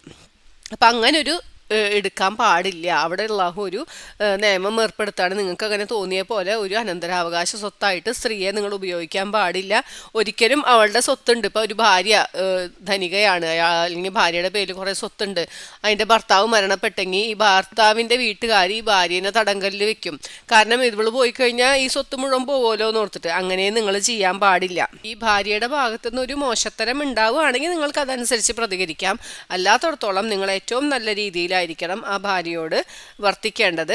ഇനി ഒരു ഭാര്യയും ഭർത്താവും തമ്മിൽ ഒരു ഭാര്യയോട് എന്തെങ്കിലും ഒരു വെറുപ്പ് ഇയാൾക്ക് തോന്നുകയാണെങ്കിൽ അള്ളാഹു പറയാണ്, നിങ്ങൾക്ക് ഒരു കാര്യത്തിൽ ഈ ഭാര്യയോട് വെറുപ്പ് തോന്നുകയാണെങ്കിലും അവരിൽ വേറെ നന്മയൊക്കെ ചിലപ്പോൾ അള്ളാഹു നൽകിയിട്ടുണ്ടായിരിക്കാം. അതുകൊണ്ട് ഒരു സ്ത്രീയോട് ഏറ്റവും നല്ല രീതിയിൽ ഏറ്റവും മര്യാദപൂർവ്വം വർത്തിക്കണം എന്നാണ് അള്ളാഹു പഠിപ്പിച്ചു തന്നത്. ഇനി നിങ്ങൾക്ക് തോന്നുകയാണ് ഈ ഭാര്യനെ വേണ്ട, പകരം വേറൊരു ഭാര്യനെ സ്വീകരിക്കണം എന്ന് തോന്നുകയാണെങ്കിൽ നിങ്ങൾ ഈ ആദ്യത്തെ ഭാര്യയ്ക്ക് ഒരു കൂമ്പാരം തന്നെ നിങ്ങൾ സമ്മാനങ്ങൾ നൽകിയിട്ടുണ്ട് അല്ലെങ്കിൽ സ്വത്ത് നൽകിയിട്ടുണ്ടെങ്കിലും അതിൽ നിന്ന് നിങ്ങൾ യാതൊന്നും തന്നെ തിരിച്ചു വാങ്ങരുത് എന്നാണ് പറയണത്. ഒരു വിവാഹമോചനം നടക്കുന്ന ഒരു അവസരമാണെങ്കിൽ ഈ ഭർത്താവ് ചിലപ്പോൾ ഭാര്യയായിരിക്കണ സമയത്ത് നല്ല സന്തോഷത്തിലിരിക്കുന്ന സമയത്ത് ഒരുപാട് സ്വത്തുകൾ ചിലപ്പോൾ കൊടുത്തിട്ടുണ്ടായിരിക്കാം, സ്ഥലങ്ങൾ വാങ്ങിച്ചു കൊടുത്തിട്ടുണ്ടായിരിക്കാം, അല്ലെങ്കിൽ ആഭരണങ്ങൾ വാങ്ങിച്ചു കൊടുത്തിട്ടുണ്ടായിരിക്കാം, അപ്പോൾ ബാങ്ക് ബാലൻസ് ഉണ്ടായിരിക്കാം ഭാര്യയുടെ. ഇതൊക്കെ കൊടുത്തിട്ടുണ്ടെങ്കിൽ നമ്മൾ ആ ഡൈവോഴ്സിൻ്റെ ഒരു സമയത്ത് ഇനി ഇതൊക്കെ എൻ്റെ ആണെങ്കിൽ തിരിച്ചു തരാൻ പറയാൻ പാടില്ല എന്നാണ് അള്ളാഹുവിടെ പഠിപ്പിച്ചത് അല്ലേ. നമ്മൾ സമ്മാനമായി എന്ത് തന്നെ ഭാര്യയ്ക്ക് കൊടുത്തിട്ടുണ്ടെങ്കിലും അതൊരു കൂമ്പാരം തന്നെ ഉണ്ടെങ്കിൽ പോലും നിങ്ങൾ അതിൽ നിന്ന് യാതൊന്നും തിരിച്ചു വാങ്ങരുത്. ഇനി ഇത് തിരിച്ചു വാങ്ങിക്കാൻ വേണ്ടിയിട്ട് നിങ്ങൾ കുറേ കള്ളാരോപണങ്ങളോ അല്ലെങ്കിൽ ഈ സ്ത്രീയുടെ പേരിൽ കുറേ കുറ്റങ്ങളൊന്നും കെട്ടിവെക്കാൻ പാടില്ല എന്ന് അള്ളാഹു നമ്മളെ പഠിപ്പിച്ചു. അള്ളാഹു അവിടെ ഒരു ചോദ്യം ചോദിക്കുന്നത്, നിങ്ങൾക്ക് എങ്ങനെ അത് ചെയ്യാൻ പറ്റും? കാരണം നിങ്ങൾ ഏറ്റവും വലിയ ഒരു മീസാഖൻ ഖലീൽ എന്നാണ് പറഞ്ഞത് അല്ലേ, ഒരു കനത്ത ഒരു കരാറ് നിങ്ങൾ അവളിൽ നിന്നും വാങ്ങിച്ചിട്ടില്ലേ അല്ലേ. പിതാവിൻ്റെ പെൺകുട്ടിയുടെ വാപ്പാടെ കൈ പിടിച്ചിട്ട് ഒരു കരാറ് നടത്തിയിട്ടുണ്ടല്ലേ നിക്കാഹ്. അത് ഒരു വളരെ കനത്ത ഒരു കരാറാണ്. അപ്പം നിങ്ങൾക്ക് എങ്ങനെ അങ്ങനെ അനീതി കാണിക്കാൻ പറ്റും എന്നാണ് അള്ളാഹു അവിടെ ചോദിക്കണത്. പിന്നെ അടുത്ത ഭാഗം അള്ളാഹു പറയണത്, ഒരു പുരുഷനെ സംബന്ധിച്ചിടത്തോളം ആരെയെല്ലാം നിങ്ങൾക്ക് വിവാഹം കഴിക്കാൻ പാടില്ല എന്നാണ് പറയണത്. ഇവിടെ പറഞ്ഞു മുമ്പുണ്ടായിരുന്നൊരു സമ്പ്രദായമാണ്, പിതാവ് വിവാഹം കഴിച്ച ഭാര്യനെ മക്കളും വിവാഹം കഴിക്കും. സ്വന്തം ഉമ്മയായിരിക്കില്ല, പിതാവ് രണ്ടാമതോ മൂന്നാമതോ ഒക്കെ കല്യാണം കഴിച്ച സ്ത്രീയെ മക്കൾ കല്യാണം കഴിക്കുന്ന ഒരു സമ്പ്രദായം ഉണ്ടായിരുന്നു. അവിടെ അള്ളാഹു ഈ പൂർണ്ണമായിട്ടും അതിനെ വിരോധിക്കുകയാണ് ചെയ്യുന്നത്. നിങ്ങൾ ഒരിക്കലും നിങ്ങളുടെ പിതാക്കന്മാർ വിവാഹം ചെയ്ത സ്ത്രീകളെ നിങ്ങൾ വിവാഹം കഴിക്കാൻ പാടില്ല. അപ്പം ഈ ഒരു ആയത്ത് അവതരിക്കണതിൽ മുമ്പ് അവർ ചെയ്തു പോയതൊക്കെ അള്ളാഹു പുറത്തുനിന്ന് മുൻപ് കഴിഞ്ഞത് ഒഴികെയെന്ന് അള്ളാഹു അവിടെ പ്രത്യേകം എടുത്ത് പറയുന്നുണ്ട്. അങ്ങനെ ചെയ്യണ ഒരു കാര്യം എന്ന് വെച്ചാൽ ഏറ്റവും നീചവൃത്തിയാണ്, ഏറ്റവും വെറുക്കപ്പെട്ട കാര്യമാണ്. ഒരിക്കലും നിങ്ങൾ നിങ്ങളുടെ പിതാക്കന്മാരുടെ ഭാര്യമാരെ, നിങ്ങളുടെ സ്വന്തം ഉമ്മ അല്ലെങ്കിൽ പോലും മറ്റു ഭാര്യമാരെ പോലും നിങ്ങൾ വിവാഹം കഴിക്കാൻ പാടില്ല എന്ന് പറഞ്ഞു. പിന്നെ അള്ളാഹു പറഞ്ഞു നിങ്ങൾക്ക് ആരൊക്കെയാണ് വിവാഹം കഴിക്കാൻ പാടില്ലാത്തത്, അള്ളാഹു ഹറാമാക്കിയത് ആരൊക്കെയാണ്? സ്വന്തം ഉമ്മമാരെ അല്ലേ വിവാഹം കഴിക്കാൻ പാടില്ല, സ്വന്തം മക്കളെ പുത്രികളെ വിവാഹം കഴിക്കാൻ പാടില്ല, സ്വന്തം സഹോദരിമാരെ അല്ലെങ്കിൽ അമ്മായിമാരെ, മൂത്തുമ്മ ഇളയമ്മ അല്ലേ, അങ്ങനെയുള്ളവരെ ഒന്നും കഴിക്കാൻ പാടില്ല. പിന്നെ സ്വന്തം സഹോദരൻ്റെ പുത്രി അവരെയും കല്യാണം കഴിക്കാൻ പാടില്ല. അല്ലെങ്കിൽ സഹോദരിയുടെ പുത്രിക്കും, ഒരാളുടെ സഹോദരൻ്റെ പുത്രിയോ അല്ലെങ്കിൽ സഹോദരിയുടെ പുത്രിയെയും അയാൾക്ക് വിവാഹം കഴിക്കാൻ പാടില്ല. പിന്നെ പറഞ്ഞത് നിങ്ങളുടെ മുലകുടി ബന്ധത്തിലുള്ള ഉമ്മമാരെയും അതിലുള്ള സഹോദരിമാരെയും നിങ്ങൾ വിവാഹം കഴിക്കാൻ പാടില്ല. അപ്പോൾ മുലകുടി ബന്ധത്തിലുള്ള ഉമ്മ എന്ന് വെച്ചിട്ടുണ്ടെങ്കിൽ സ്വന്തം ഉമ്മയുടെ സ്ഥാനം തന്നെയാണ്. അതിലുള്ള സഹോദരിമാരും സ്വന്തം സഹോദരിമാർ പോലെ തന്നെയാണ്. അപ്പോൾ അവരെ ഒന്നും വിവാഹം കഴിക്കാൻ പാടില്ല എന്ന് പറഞ്ഞു. പിന്നെ നിങ്ങളുടെ ഭാര്യമാരുടെ ഉമ്മമാരെ നിങ്ങൾക്ക് വിവാഹം കഴിക്കാൻ പാടില്ല. പിന്നെ നിങ്ങൾ പോറ്റി വളർത്തു പുത്രിമാരുണ്ടായിരിക്കും അല്ലേ നിങ്ങളുടെ സംരക്ഷണത്തിനുള്ള.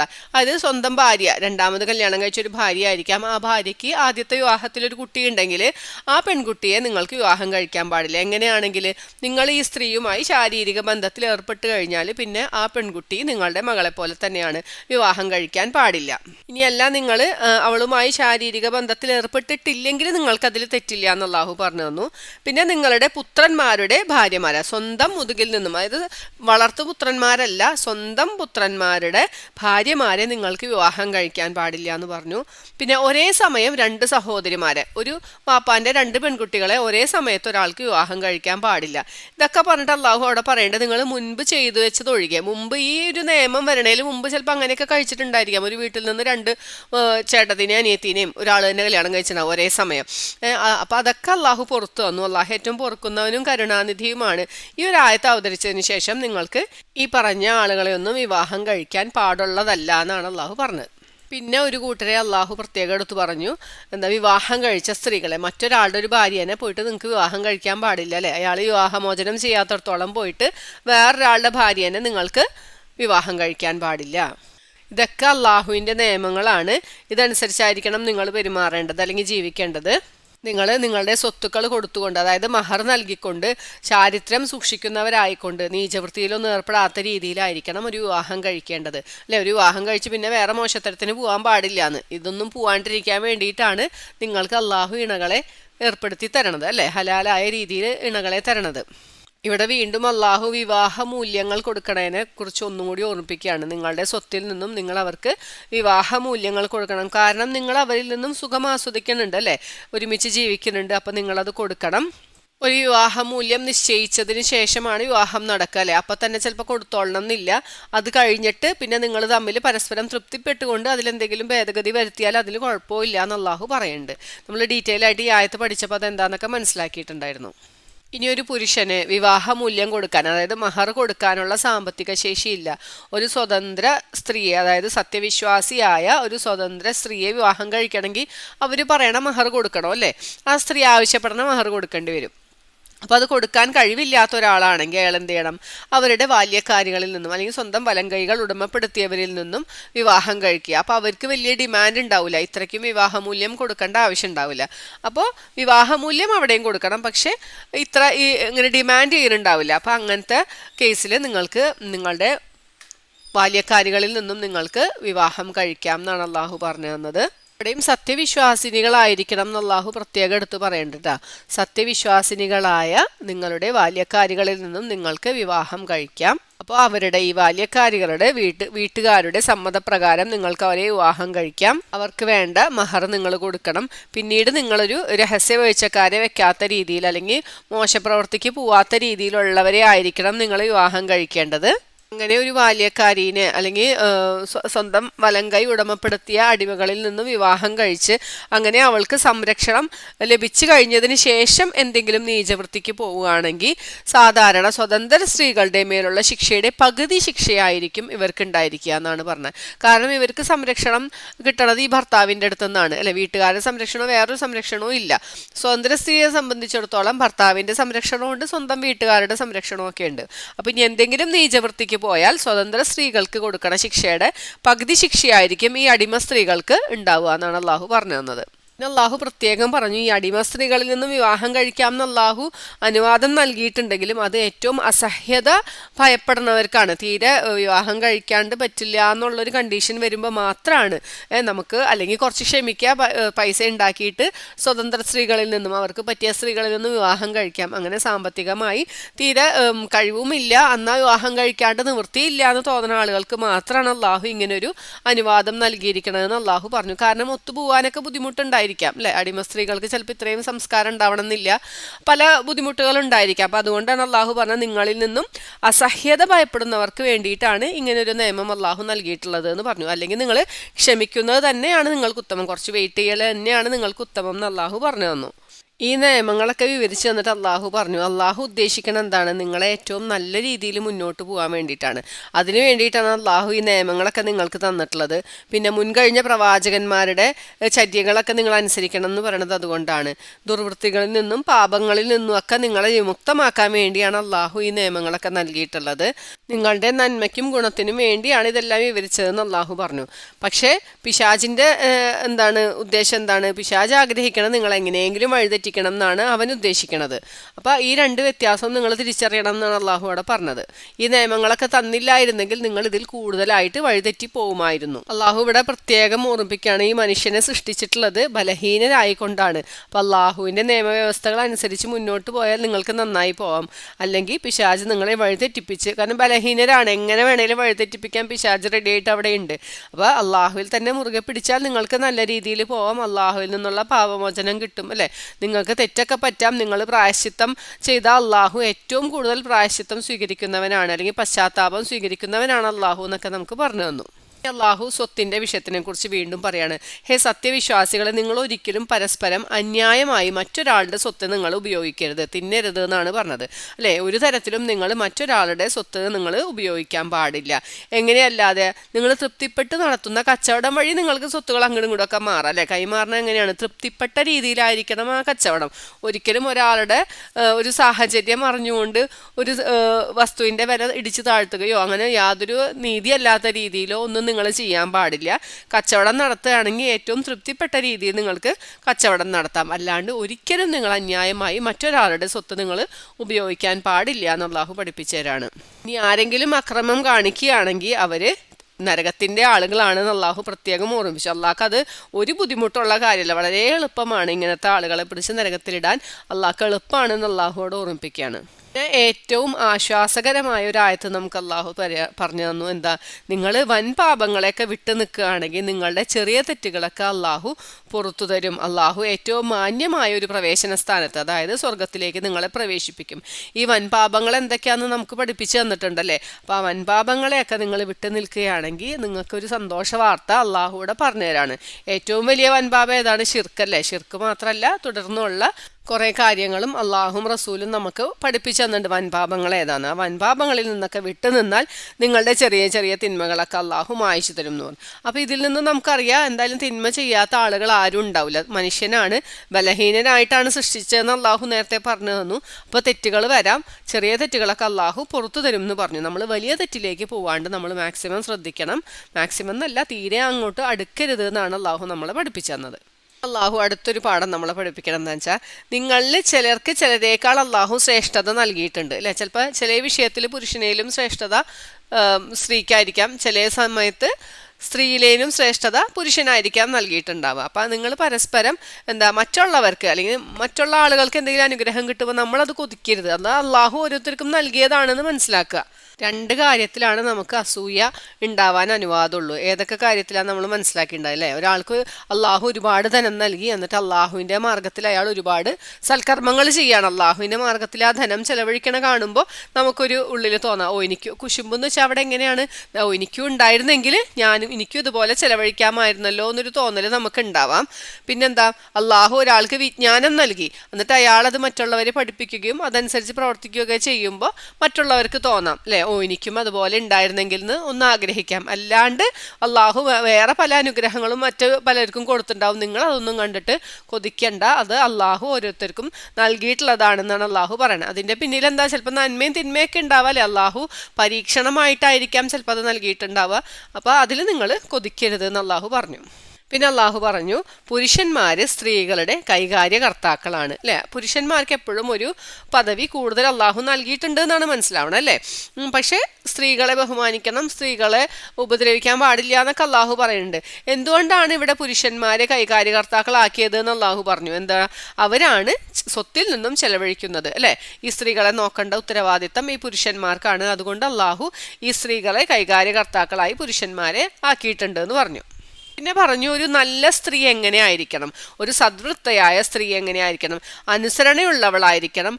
ഭർത്താവിൻ്റെ അഭാവത്തിൽ അവൾ കാത്തു സൂക്ഷിക്കണം. അവളുടെ ചാരിത്രയാവാം, അല്ലെങ്കിൽ ഭർത്താവിൻ്റെ സ്വത്താവാം, അല്ലെങ്കിൽ മക്കളെ ആവാം, എല്ലാം കാത്തു സൂക്ഷിക്കുന്നവളായിരിക്കണം ഒരു നല്ല സ്ത്രീ എന്ന് പറയുന്നത്.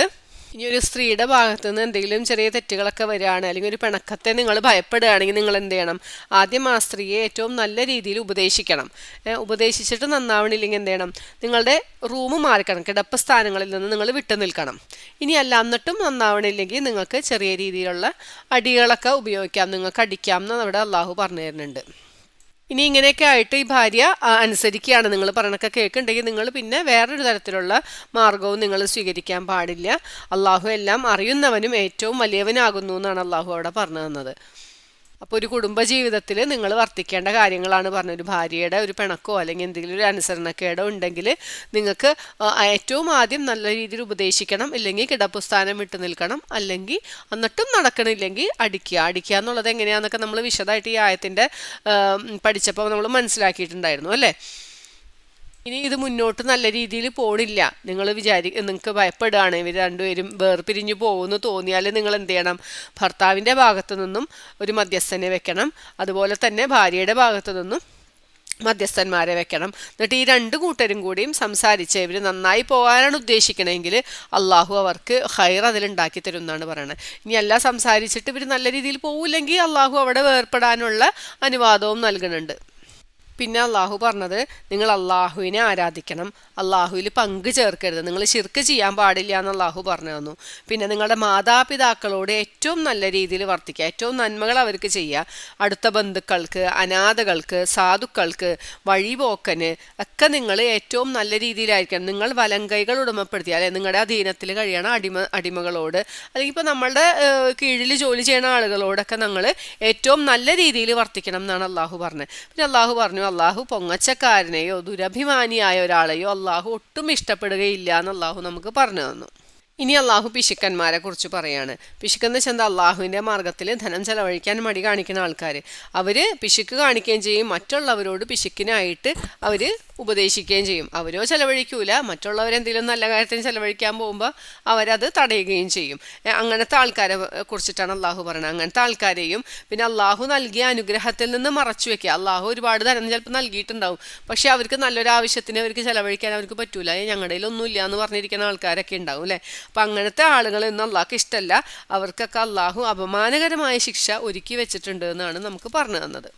അപ്പോൾ നമുക്ക് അള്ളാഹു അനുഗ്രഹം നൽകിയിട്ടുണ്ടെങ്കിൽ അതിൽ നിന്ന് നമ്മൾ ചെലവഴിക്കണം, ഏറ്റവും നല്ല മാർഗത്തിൽ, അള്ളാഹുവിന് തൃപ്തിപ്പെട്ട മാർഗത്തിൽ നമ്മൾ ചെലവഴിക്കണം എന്നാണ് നമുക്ക് മനസ്സിലാവേണ്ടത്. പിന്നെ ആ ചെലവഴിക്കുമ്പോൾ തന്നെ മറ്റുള്ള ആളുകളെ കാണിക്കാൻ വേണ്ടി ചെലവഴിക്കുന്ന ആൾക്കാരുണ്ടാവും. അവർക്ക് അള്ളാഹുവിൽ വിശ്വാസമില്ല, പരലോകത്തിൽ വിശ്വാസമില്ല. അവരുടെ ഉദ്ദേശം എന്താണ്, ഞാനിപ്പോൾ ചെലവഴിക്കുന്നത് ആൾക്കാർ കാണണം, ആൾക്കാർ എന്നെക്കുറിച്ച് കുറച്ച് നല്ലതൊക്കെ പറയണം, അങ്ങനെ ചെലവഴിക്കണ കുറച്ച് ആൾക്കാരുണ്ട് എന്ന് അള്ളാഹു പറഞ്ഞു. അങ്ങനത്തെ ആൾക്കാർ ആരാണ്? പിശാചിൻ്റെ കൂട്ടാളികളാണ്. അവർക്ക് അള്ളാഹുവിൽ നിന്നും യാതൊരു പ്രതിഫലവും ഉണ്ടാവില്ല അല്ലേ. എന്നിട്ട് അള്ളാഹു അവിടെ ഒരു ചോദ്യം ചോദിക്കണം, നിങ്ങൾക്ക് എന്താണ് അള്ളാഹുവിൽ വിശ്വസിച്ചാലുള്ള കുഴപ്പം? അള്ളാഹുവിൽ വിശ്വസിക്കണം, അന്ത്യദിനത്തിൽ വിശ്വസിക്കാൻ നിങ്ങൾക്ക് എന്തത്ര മടി? അല്ലെങ്കിൽ അള്ളാഹു നൽകിയതിൽ നിന്ന് നിങ്ങൾക്ക് ചെലവഴിക്കാൻ അല്ലേ? നമ്മൾ അധ്വാനിച്ചതെന്ന് നമുക്ക് തോന്നുമെങ്കിലും അത് അള്ളാഹു തന്നതല്ലേ. എത്രയോ ആളുകൾ അധ്വാനിക്കുന്നുണ്ട്, എന്നിട്ട് അവർക്ക് വരുമാനം കിട്ടാത്ത ആളുകളുണ്ടല്ലേ. അധ്വാനിച്ചത് കൊണ്ട് മാത്രമല്ല നമുക്ക് കിട്ടിയത്, അള്ളാഹു നമുക്ക് നൽകിയതാണ് അല്ലെ. ഒരുപാട് പേര് പരിശ്രമിച്ചിട്ടും വിജയം കാണാത്ത ആളുകളുണ്ട് ജീവിതത്തിൽ അല്ലേ, സാമ്പത്തികമായി. അപ്പോൾ അത് നോക്കുമ്പോൾ നമുക്ക് മനസ്സിലാവും ഇത് അള്ളാഹുവിൻ്റെ അനുഗ്രഹമാണ്. അപ്പൊ അതിൽ നിന്നും ചെലവഴിക്കാൻ നിങ്ങൾക്ക് എന്താണ് ഇത്ര മടി? അള്ളാഹു എല്ലാം അറിയുന്നുണ്ട്, ഈ ആളുകളെ കുറിച്ചൊക്കെ അള്ളാഹു അറിയുന്നുണ്ട് എന്ന് അള്ളാഹു നമ്മൾ ഓർമ്മിപ്പിച്ചു. പിന്നെ അള്ളാഹു പറഞ്ഞു, അള്ളാഹു ഒരാളോടും ഒരു അണുത്തൂക്കം പോലും അനീതി കാണിക്കൂല. നിങ്ങൾ നന്മ ചെയ്തിട്ടുണ്ടോ നിങ്ങൾക്കത് അള്ളാഹു ഇരട്ടിപ്പിച്ചു തരും, നിങ്ങൾക്ക് ഏറ്റവും നല്ല പ്രതിഫലം അള്ളാഹു നൽകും എന്ന് പറഞ്ഞു. പിന്നെ നബി സല്ലല്ലാഹു അലൈഹി വസല്ലമയോട് അള്ളാഹു പറയാണ്, പ്രവാചകരെ താങ്കളെ ഈ സമുദായത്തിൻ്റെ സാക്ഷിയായി കൊണ്ടുവരണ ഒരു ദിവസമുണ്ട്, അന്ന് എങ്ങനെ ആയിരിക്കും അവസ്ഥ എന്നാണ് ചോദിക്കണത്. അന്നത്തെ ദിവസം ഈ അവിശ്വസിച്ചവർ, അള്ളാഹുവിനെയും പ്രവാചകനെയും അനുസരിക്കാണ്ട് അവരോട് അനുസരണക്കേട് കാണിച്ച ആളുകൾ വിചാരിക്കും, ഞങ്ങളൊന്ന് ഭൂമിയുടെ കൂടെ അങ്ങോട്ട് നിരപ്പായി പോയിരുന്നെങ്കിൽ, ഇതെല്ലാം ഒന്ന് മറഞ്ഞു പോയിരുന്നെങ്കിൽ. അള്ളാഹുവിനോട് അവരൊരു വർത്താനവും മറച്ചു വെക്കൂല, എല്ലാവരും തുറന്നു പറയും. അപ്പോൾ അവർ വിചാരിക്കുകയാണ്, ഞങ്ങളെയും കൊണ്ട് ഭൂമി ഒന്ന് നിരപ്പായെങ്കിൽ പോയെങ്കിൽ എത്ര നന്നായിരുന്നു എന്ന് അവർ അന്ന് വിചാരിക്കും. പിന്നെ അള്ളാഹു തയമ്മത്തിനെ കുറിച്ചിട്ടാണ് പറയണത്. ഹേ സത്യവിശ്വാസികളെ, നിങ്ങൾ നമസ്കാരത്തെ സമീപിക്കുമ്പോൾ ഒരിക്കലും ലഹരി ബാധിച്ചവരായിക്കൊണ്ട് നിങ്ങൾ സമീപിക്കാൻ പാടില്ല. നിങ്ങൾ പറയണത് നിങ്ങൾക്ക് മനസ്സിലാവുന്നത് വരെ, അതായത് നിങ്ങൾക്ക് എന്തൊക്കെയോ നിങ്ങൾ പറയേണ്ടത് അതൊന്നും നിങ്ങളുടെ ഉള്ളിലേക്ക് തട്ടണില്ല, അങ്ങനെ ഒരു നമസ്കാരം നിങ്ങൾ നമസ്കരിക്കരുത്, അങ്ങനെ നിങ്ങൾ നമസ്കാരത്തെ സമീപിക്കരുത് എന്നാണ് അള്ളാഹു പറഞ്ഞത്. പിന്നെ പറഞ്ഞു, നിങ്ങൾ ജനാപത്തുകാരനായിക്കൊണ്ടും നമസ്കാരത്തിന് വരരുത്. ഹത്താ തഗ്തസിലു എന്നാണ്, നിങ്ങൾ കുളിക്കുന്നത് വരെ. അപ്പം ജനാപത്തുകാരനായാലും കുളിച്ചിട്ട് വേണം നമസ്കാരത്തിന് വരാൻ. ഇനി നിങ്ങൾക്കതിലെ വഴി കടന്നു പോണേന് അതിൽ തെറ്റില്ല, നമ്മളവിടെ വിശദമായിട്ട് നമ്മളത് മനസ്സിലാക്കിയിട്ടുണ്ടായിരുന്നു. ഇനി നിങ്ങളൊരു രോഗിയാണ്, അല്ലെങ്കിൽ ഒരു യാത്രയിലാണ്, അല്ലെങ്കിൽ നിങ്ങൾ ഒരു ടോയ്ലറ്റിൽ നിന്ന് വന്ന ഒരു അവസ്ഥയിലാണ്, എന്നിട്ട് നിങ്ങൾക്ക്, അല്ലെങ്കിൽ സ്ത്രീ പുരുഷ ബന്ധം കഴിഞ്ഞിട്ട് വന്നൊരു സമയത്താണ്, നിങ്ങൾക്ക് എന്നിട്ട് വെള്ളം കിട്ടിയില്ല കുളിക്കാനോ, വെള്ളം കിട്ടിയില്ലെങ്കിൽ നിങ്ങൾ എന്ത് ചെയ്യണം? നിങ്ങളവിടെ തയമ്മം ചെയ്യാം. നിങ്ങളുടെ ഭൂമുഖത്തെ, അതായത് മണ്ണിനെ നിങ്ങൾ കരുതിക്കൊള്ളുക, അതായത് ഒരു ശുദ്ധമായ ഒരു പ്രതലത്തിൽ നിങ്ങൾ കൈയടിക്കുക, എന്നിട്ട് മുഖവും കൈയും തടവുക. അള്ളാഹു പറഞ്ഞു തന്നു എങ്ങനെ തയമ്മം ചെയ്യണം. പിന്നെ പ്രവാചകൻ സല്ലല്ലാഹു അലൈഹി വസല്ലമ ലൈവായിട്ട് കാണിച്ചു കൊടുക്കണം അല്ലേ. അങ്ങനെ നമുക്ക് പറഞ്ഞു തന്നു. അപ്പം നിങ്ങൾ എങ്ങനെ, വെള്ളം കിട്ടിയില്ലെങ്കിൽ നിങ്ങൾ എങ്ങനെ നമസ്കരിക്കണം എന്ന് അള്ളാഹു പറഞ്ഞു. അതൊരു വലിയ അശുദ്ധിയാണെങ്കിലും ചെറിയ അശുദ്ധിയാണെങ്കിലും നിങ്ങൾക്ക് തയമ്മം ചെയ്യാം എന്ന് അള്ളാഹു പഠിപ്പിച്ചു തന്നു. ഇനി അടുത്ത ഭാഗം അള്ളാഹു പറഞ്ഞത് നിങ്ങളുടെ ശത്രുക്കളെ കുറിച്ചിട്ടാണ്. വേദഗ്രന്ഥത്തിൽ നിന്നും ഒരംശം കിട്ടിയവരെ നിങ്ങൾ കണ്ടില്ലേ? അവരെന്താ ചെയ്തത്? അവർ സന്മാർഗം ഉപേക്ഷിച്ച് കളഞ്ഞു, ദുർമാർഗ്ഗമാണ് അവർ സ്വീകരിച്ചത്. അവരുദ്ദേശിക്കണത് എന്താ? നിങ്ങളൊന്ന് വഴിതെറ്റി പോയെങ്കിൽ എന്നാണ് അവരുദ്ദേശിക്കണത്, അല്ലെങ്കിൽ അവർ ആഗ്രഹിക്കണത് അങ്ങനെയാണ്. അള്ളാഹു പറയാണ്, നിങ്ങളുടെ ശത്രുക്കളെ പറ്റി അള്ളാഹ്ക്ക് ഏറ്റവും നന്നായിട്ട് അറിയാം, നിങ്ങൾക്ക് ബന്ധുവായും സഹായിയായും അള്ളാഹു തന്നെ മതി. സത്യവിശ്വാസികളെ, നിങ്ങൾ മറ്റുള്ളവരെ ബന്ധുവായി സ്വീകരിക്കരുത്, അല്ലെങ്കിൽ നിങ്ങളുടെ സഹായിയായി സ്വീകരിക്കരുത്, നിങ്ങൾക്ക് അള്ളാഹു തന്നെ മതി, ധാരാളം, അത് മതി എന്നാണ് അള്ളാഹു പറഞ്ഞു തന്നത്. അടുത്തത് അള്ളാഹു യഹൂദികളെ കുറിച്ച് പറയാണ്. അവരെങ്ങനെയാണ്? ഒരു വാക്കുകളെ മാറ്റിമറിക്കണ ആളുകളാണ്. നമ്മൾ സൂറത്തുൽ ബഖറ പഠിച്ചപ്പോഴും മനസ്സിലാക്കിയിട്ടുണ്ടായിരുന്നു അല്ലേ. അപ്പോൾ അവർ പറയും സമയന വസ്വൈന എന്ന് പറയും, ഞങ്ങൾ കേട്ടു പക്ഷേ ഞങ്ങൾ എതിര് പ്രവർത്തിച്ചു, ഞങ്ങൾ അനുസരിക്കാൻ തയ്യാറില്ല എന്നാണ് അവർ പറയുക. അല്ലെങ്കിൽ വസ്മ ഗൈറ മുസ്മഇൻ, കേൾക്കണം എന്ന് പറയുമ്പോൾ ഞങ്ങൾക്ക് കേൾക്കാൻ സാധിക്കാണ്ടിരിക്കട്ടെ എന്നാണ് അവർ പറയുന്നത്. അപ്പോൾ നബി സല്ലല്ലാഹു അലൈഹി വസല്ലമയോട് ഇവരിങ്ങനെ വാക്കുകളെ മാറ്റിമറിച്ച് പറയണ ഒരുതരം ആളുകളാണ്. അപ്പോൾ അവരെങ്ങനെയായിരുന്നു പറയേണ്ടത്? സമയന വാത്തുന, ഞങ്ങൾ കേട്ടു, ഞങ്ങൾ അനുസരിക്കാൻ തയ്യാറാണെന്നാണ് അവർ പറയേണ്ടതായിരുന്നത്. അല്ലെങ്കിൽ ഞങ്ങളെ വല്ലൂർന, ഞങ്ങളെ ഒന്ന് ഗൗനിക്കണം എന്നൊക്കെ പറഞ്ഞിരുന്നെങ്കിൽ അത് അവർക്ക് ഏറ്റവും ഹൈറായിരുന്നു. അതാണ് ഏറ്റവും ചൊവ്വായ മാർഗവും. അഖ്വം എന്നാണ് പറഞ്ഞത്, ഏറ്റവും ചൊവ്വായതും അതായിരുന്നു. പക്ഷേ അവരുടെ അവിശ്വാസം കാരണം അള്ളാഹു അവരെ ശപിച്ചിരിക്കുകയാണ്. അവർ അല്പം പേരല്ലാണ്ട് അതിൽ വിശ്വസിക്കുകയില്ല എന്നാണ് അള്ളാഹു പറഞ്ഞു തന്നത്. അള്ളാഹു എന്നിട്ട് വേദക്കാരെ വിളിച്ചുകൊണ്ട് ഉപദേശിക്കുകയാണ്, ഹേ വേദം നൽകപ്പെട്ടവരെ, നിങ്ങൾ എന്താ ചെയ്യേണ്ടത്? നിങ്ങളുടെ കൂടെയുള്ളതിനെ സത്യമാക്കിക്കൊണ്ടാണ് അടുത്ത ഈ വേദഗ്രന്ഥമായ ഖുർആൻ അവതരിച്ചിട്ടുള്ളത്. അതിൽ നിങ്ങൾ വിശ്വസിക്കുവിൻ. ഇനിയൊരു ദിവസം വരുന്നതിന് മുമ്പ്, ആ ദിവസം എങ്ങനെയായിരിക്കും? ചില മുഖങ്ങളെ തുടച്ചു നീക്കി അവയുടെ പിൻവശത്തേക്ക് ആക്കി തീർക്കും, അല്ലെങ്കിൽ ശബത്തിന്റെ ആളുകളെ ശപിച്ചതുപോലെ ശപിക്കുന്നതിന് മുമ്പായിട്ട് നിങ്ങൾ ഇതിൽ വിശ്വസിക്കുവിൻ എന്നാണ് അള്ളാഹു പറഞ്ഞത്. അള്ളാഹു എന്നിട്ട് അവിടെ ഒരു താക്കീത് നൽകി. അള്ളാഹുവിൻ്റെ കൽപ്പനകൾ പ്രവർത്തനത്തിൽ വരുത്തുന്നവനാണ്. അതായത് ശിക്ഷിക്കും എന്ന് പറഞ്ഞാൽ ആ ശിക്ഷ അള്ളാഹു നടപ്പാക്കുന്നത് തന്നെയാണ് എന്ന് അള്ളാഹുവോട് ഓർമ്മിപ്പിച്ചു. അടുത്തത് അള്ളാഹു ഏറ്റവും ഗൗരവമേറിയ ഒരു കാര്യമാണ് പറയണത്. എന്താ? അള്ളാഹുവിനോട് പങ്കു ചേർക്കുന്നതിനെ സംബന്ധിച്ച്. ആരെങ്കിലും അള്ളാഹുവിനോട് പങ്കു ചേർക്കുന്നതായാൽ അതൊരിക്കലും അള്ളാഹു പുറത്തു തരികയില്ല. അങ്ങനെ ഒരാൾ പങ്കു ചേർത്തിട്ടുണ്ടെങ്കിൽ അവൻ ചെയ്യണത് ഏറ്റവും വമ്പിച്ച ഒരു പാപമാണ്. അള്ളാഹുവിൻ്റെ മേൽ കെട്ടിച്ചമച്ച് പറയണത് ഒരു വലിയ പാപമാണ്. അതൊരിക്കലും അള്ളാഹു പുറത്തു തരികയില്ല എന്നാണ് അള്ളാഹു പറഞ്ഞത്. പശ്ചാത്തപിച്ചാലല്ലാതെ അല്ലേ, ഒരാൾ ശിർക്ക് ചെയ്തു പോയി, പക്ഷെ അയാൾ ആത്മാർത്ഥമായി പശ്ചാത്തപിച്ചാൽ, മരണം എത്തുന്നതിന് മുമ്പ് അയാൾ പശ്ചാത്തപിച്ചാൽ അള്ളാഹു പുറത്തു കൊടുക്കും. അല്ലാണ്ട് പശ്ചാത്തപിക്കാതെ ഒരാൾ അള്ളാഹുവിനെ കണ്ടുമുട്ടണ ഒരു അവസരത്തിൽ അള്ളാഹു പിന്നെ അത് പുറത്തു തരികയില്ല എന്നാണ് അള്ളാഹുവിടെ പറഞ്ഞത്. അടുത്തത് അള്ളാഹു പറയണത് ആത്മപ്രശംസ നടത്തുന്ന ആളുകളെ കുറിച്ചിട്ടാണ്. സ്വന്തം ദേഹങ്ങളെ അങ്ങോട്ട് പരിശുദ്ധമാക്കി പറയുന്ന ആളുകളെ നിങ്ങൾ കണ്ടില്ലേ എന്നാണ് ചോദിക്കണത്. പക്ഷെ അള്ളാഹു ഉദ്ദേശിക്കുന്നവരെയാണ് അള്ളാഹു പരിശുദ്ധരാക്കണത്. അള്ളാഹു ഒരാളോടും ഒരനീതിയും കാണിക്കുകയില്ല എന്ന് നമുക്ക് പറഞ്ഞു തന്നു. അള്ളാഹു ചോദിക്കുക, എങ്ങനെ ഇവർക്ക് അള്ളാഹുവിൻ്റെ മേലൊരു വ്യാജം കെട്ടിച്ചമക്കാൻ പറ്റണത് അല്ലെ? അള്ളാഹുവിന് പങ്കുകാരെ ഉണ്ടാക്കാൻ അവർക്ക് എങ്ങനെയാ പറ്റണത്? ഏറ്റവും വലിയ തെറ്റായിട്ട് അത് തന്നെ ധാരാളമാണ്, അത് തന്നെ മതി എന്നാണ് അള്ളാഹു പറയണത്. ഇനി വീണ്ടും ഈ വേദഗ്രന്ഥം നൽകപ്പെട്ടവരെ കുറിച്ച് പറയണം. അവരുടെ ഒരു സ്വഭാവം, അവർ ഈ താകൂത്തിനെയും ജിബത്തിനെയൊക്കെയാണ് വിശ്വസിക്കുന്നത്. അതായത് അള്ളാഹു അല്ലാത്തവരിലെ വിഗ്രഹങ്ങളെയും അല്ലാത്ത ദുർമൂർത്തികളെയൊക്കെയാണ് അവർ വിശ്വസിക്കുന്നത്. അപ്പോൾ അവർ അവിശ്വാസികളെ കുറിച്ച് പറയും, ഓ സത്യവിശ്വാസികളെക്കാട്ടും നല്ലത് എന്തായാലും ഈ അവിശ്വാസികളാണെന്നാണ് ഈ വേദക്കാർ പറയണത്. അങ്ങനെയുള്ള ആളുകളെ അള്ളാഹു ശപിച്ചിരിക്കുകയാണ്. അവർക്ക് ആരെയാണോ അള്ളാഹു ശപിച്ചത് അവന് ഒരു സഹായിയും ഉണ്ടാവുകയില്ല എന്ന് അള്ളാഹു പറഞ്ഞു. എന്നിട്ട് അള്ളാഹു പറയാണ്, ഇവർക്ക് അള്ളാഹുവിൻ്റെ രാജ്യത്വത്തിൽ നിന്ന് അള്ളാഹു എന്തെങ്കിലും പങ്ക് നൽകിയിട്ടുണ്ടാ? ഇനി ഇവർക്ക് എന്തെങ്കിലും ഒരു അധികാരം നൽകിയിട്ടുണ്ടായിരുന്നെങ്കിൽ ഇവർ മനുഷ്യന്മാർക്ക് ഒന്നും തന്നെ കൊടുക്കുന്നുണ്ടായില്ല എന്നാണ് അള്ളാഹു പറയണത്. ഇവർക്കാണെങ്കിൽ അള്ളാഹു മറ്റുള്ളവർക്ക് നൽകിയ അനുഗ്രഹത്തിൻ്റെ പേരിൽ ഇവർക്ക് അസൂയയാണുള്ളത്. എന്നിട്ട് അള്ളാഹു പറയാണ്, ഇബ്രാഹിം നബി അലൈഹി ഇസ്ലാമിന് വേദഗ്രന്ഥവും വിജ്ഞാനവും ഒക്കെ ഞാൻ നൽകിയിട്ടുണ്ട്, അദ്ദേഹത്തിന് ഞാൻ രാജ്യത്വവും നൽകിയിട്ടുണ്ട്. പക്ഷെ അദ്ദേഹത്തിൻ്റെ ജനതയിൽ നിന്നും എന്തുണ്ടായി? കുറച്ചുപേര് അദ്ദേഹത്തിൽ വിശ്വസിച്ചു, പക്ഷെ കുറച്ചുപേര് വഴിതെറ്റിപ്പോയി. ആ വഴിതെറ്റിപ്പോയ ആളുകൾക്ക് ജഹന്നം തന്നെ, കത്തിജ്വലിക്കുന്ന നരകം തന്നെ മതി എന്നാണ് അള്ളാഹു പറഞ്ഞത്. ഇനി ആ നരകത്തിലെ അവസ്ഥയാണ് അള്ളാഹു പറയണത് അല്ലേ? അവിശ്വസിച്ച ആളുകൾ എന്തായാലും വഴിയെ നരകത്തിൽ കിടന്നരിയും. അവർ അതിൽ കിടന്നരിയുമ്പോൾ അവരുടെ തൊലികൾ വെന്തുരുകി പോവും. എന്നിട്ട് അള്ളാഹു പകരം പുതിയ തൊലികളെ അവർക്ക് നൽകും. എന്തിനാണ്? ഓരോ പ്രാവശ്യം തൊലി കത്തി ഉരുകി പോകുമ്പോഴും അവർക്ക് പുതിയ പുതിയ തൊലികളെ അള്ളാഹു നൽകും. എന്തിനാണ്? അവർ ശിക്ഷ ആസ്വദിക്കാൻ വേണ്ടി. അതായത് അവർക്ക് ഇനി ശാശ്വതമായ ശിക്ഷ തന്നെയാണ്. അതിൽ പിന്നെ ശിക്ഷ വന്നു കരിഞ്ഞു പോയി അതോടുകൂടി അവിടെ തീരണമൊന്നുമില്ല. അവർക്ക് ശാശ്വതമായ ശിക്ഷ തന്നെ. ഒരിക്കൽ തൊലി കരിഞ്ഞു പോയാൽ വീണ്ടും അള്ളാഹു പുതിയ പുതിയ തൊലികളെ നൽകും എന്നാണ് അള്ളാഹു പറയണത്. ഇന്നല്ലാഹ കാന അസീസൻ ഹക്കീമ. അള്ളാഹു അസീസ് പ്രതാപശാലിയാണ്, അല്ലെങ്കിൽ അജയ്യനാണ്. അള്ളാഹുവിനെ ജയിക്കാൻ ആരുമില്ല. ഹക്കീം അഗാധജ്ഞനുമാണ്. അള്ളാഹു വളരെ യുക്തിപൂർവ്വമാണ് ഈ ശിക്ഷ അവർക്ക് നൽകണത് എന്നാണ് അള്ളാഹു ഇതിൽ നിന്ന് നമുക്ക് പറഞ്ഞു തരുന്നത് അല്ലേ? നമ്മൾ ഏതൊരു ആയത്തിൻ്റെയും അവസാനം അള്ളാഹുവിൻ്റെ സിഫാത്തുകളെ കുറിച്ച് പറയും. അത് ആയത്തിൻ്റെ മുഅ്ജിസത്തുകളാണെന്നാണ് പറയണത്. അതായത് അള്ളാഹുവിൻ്റെ സവിശേഷതകൾ ആ ആയത്തിൽ എന്താണോ പ്രതിപാദിച്ചത് അതുമായി ബന്ധപ്പെട്ട അള്ളാഹുവിൻ്റെ നാമങ്ങളായിരിക്കും നമുക്ക് അള്ളാഹു പറഞ്ഞു തരുന്നുണ്ടാവുക ആയത്തിൽ. ഇനി അടുത്ത ഭാഗം അള്ളാഹു പറയുന്നത് സത്യവിശ്വാസികളെ കുറിച്ചിട്ടാണ്. സത്യവിശ്വാസികളും സത്യം വിശ്വസിച്ചാൽ മാത്രം പോരാ, അതനുസരിച്ച് പ്രവർത്തിക്കണം അല്ലേ? വഅമിലു സ്വാലിഹാത്ത്, സൽക്കർമ്മങ്ങൾ പ്രവർത്തിക്കുകയും ചെയ്തവർക്ക് എന്താണ്? അവർ വഴിയെ ചെന്നെത്തണം എവിടേക്കാണ്? താഴ്ഭാഗത്ത് കൂടി അരുവികൾ ഒഴുകുന്ന സ്വർഗത്തോപ്പുകളിലായിരിക്കും. അവർ അവിടെ ശാശ്വതവാസികളായിരിക്കും. അവർക്കവിടെ ഇണകളുണ്ടായിരിക്കും, പരിശുദ്ധരായ ഇണകളുണ്ടായിരിക്കും. അവരവിടെ ഏറ്റവും തണലേറിയ വളരെ സുഖമുള്ള ഒരു അവസ്ഥയിലായിരിക്കും അവരവിടെ ഉണ്ടാവുക എന്നാണ് അള്ളാഹു പറഞ്ഞത്.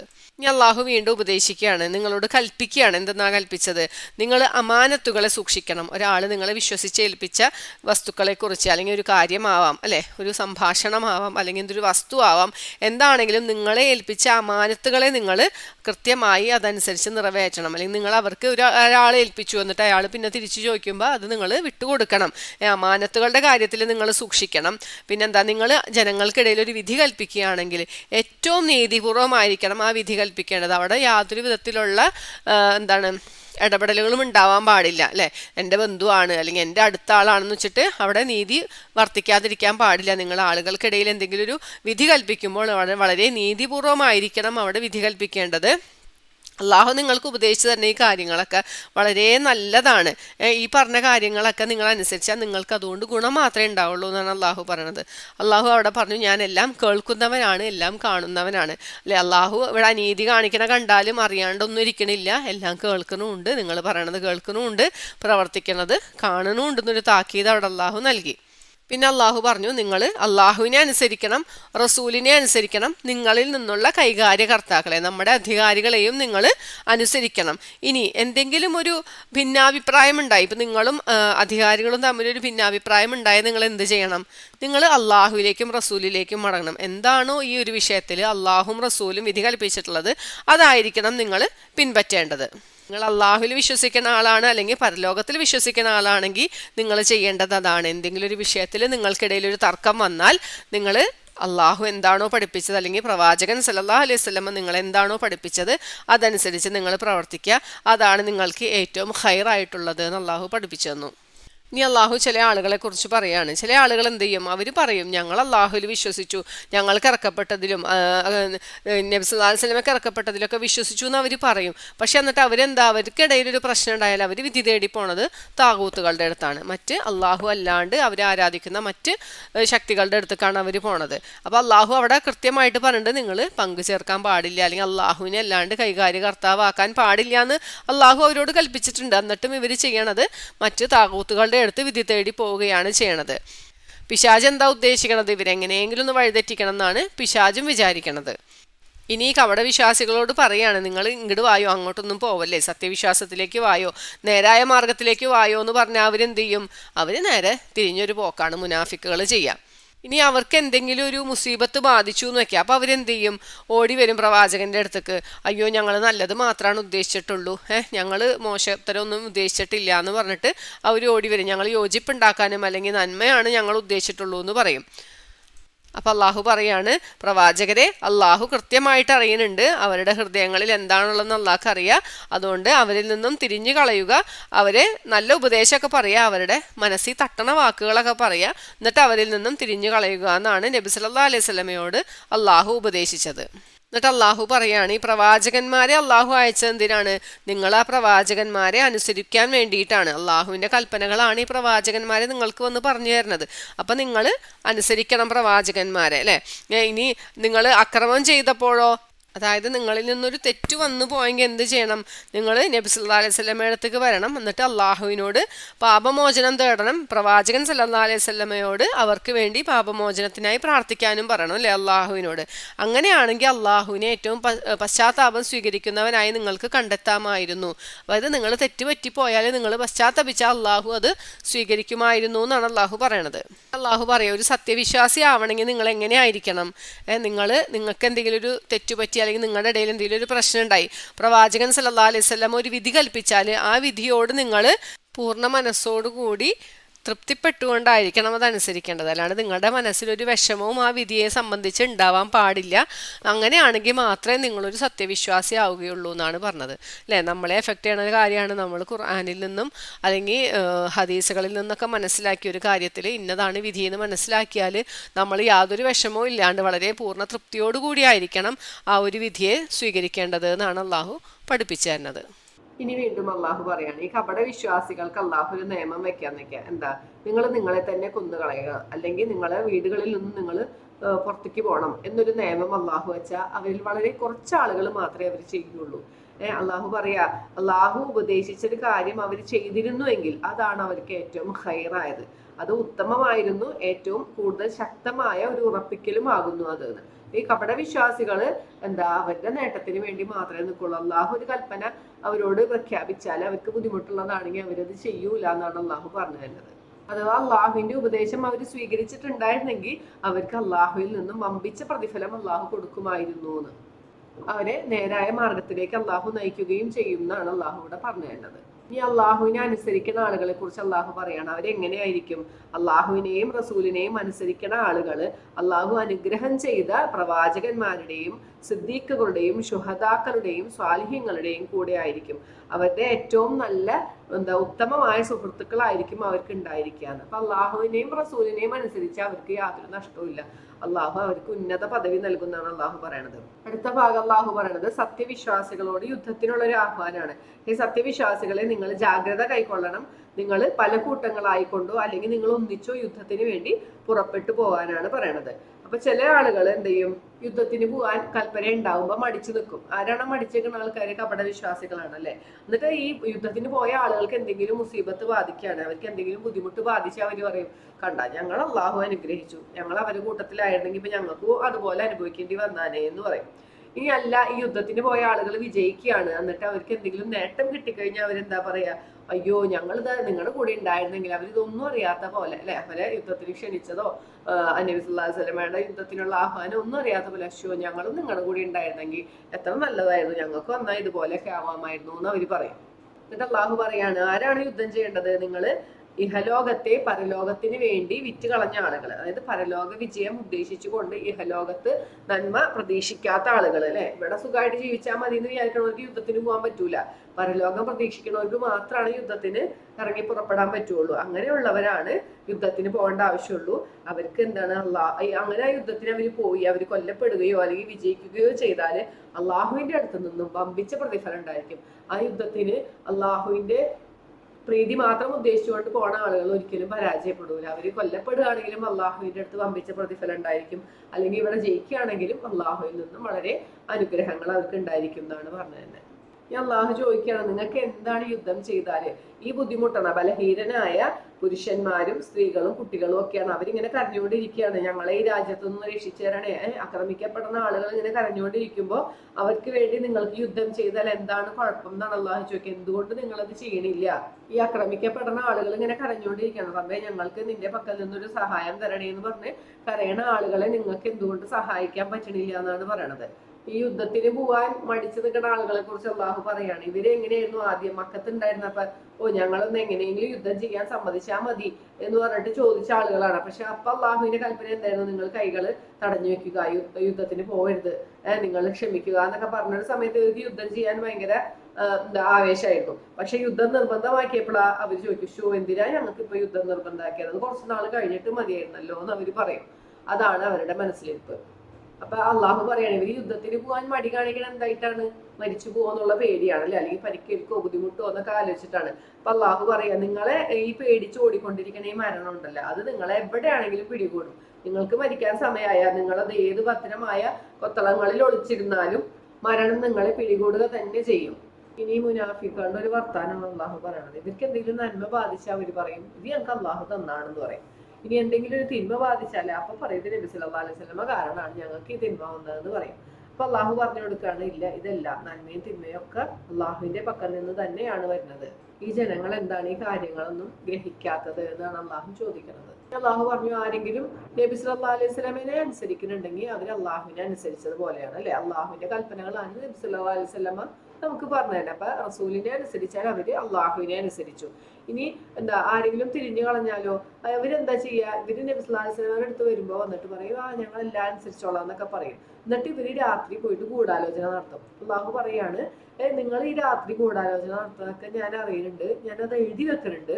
നബി സല്ലല്ലാഹു അലൈഹി വസല്ലമയോട് അള്ളാഹു പറയാണ്, നബിയെ താങ്കൾ അവരിൽ നിന്നും തിരിഞ്ഞു കളയുക, ഫലമേൽപ്പിക്കാനായിട്ട് അള്ളാഹു തന്നെ മതി. എന്നിട്ട് ഈ കപട വിശ്വാസികളോട് അള്ളാഹു ചോദിക്കണം, നിങ്ങൾ ഈ ഖുർആനെ കുറിച്ച് ചിന്തിക്കണില്ലേ? നിങ്ങളുടെ മുമ്പിലാണ് ഈ ഖുർആൻ അവതരിക്കണം അല്ലെ.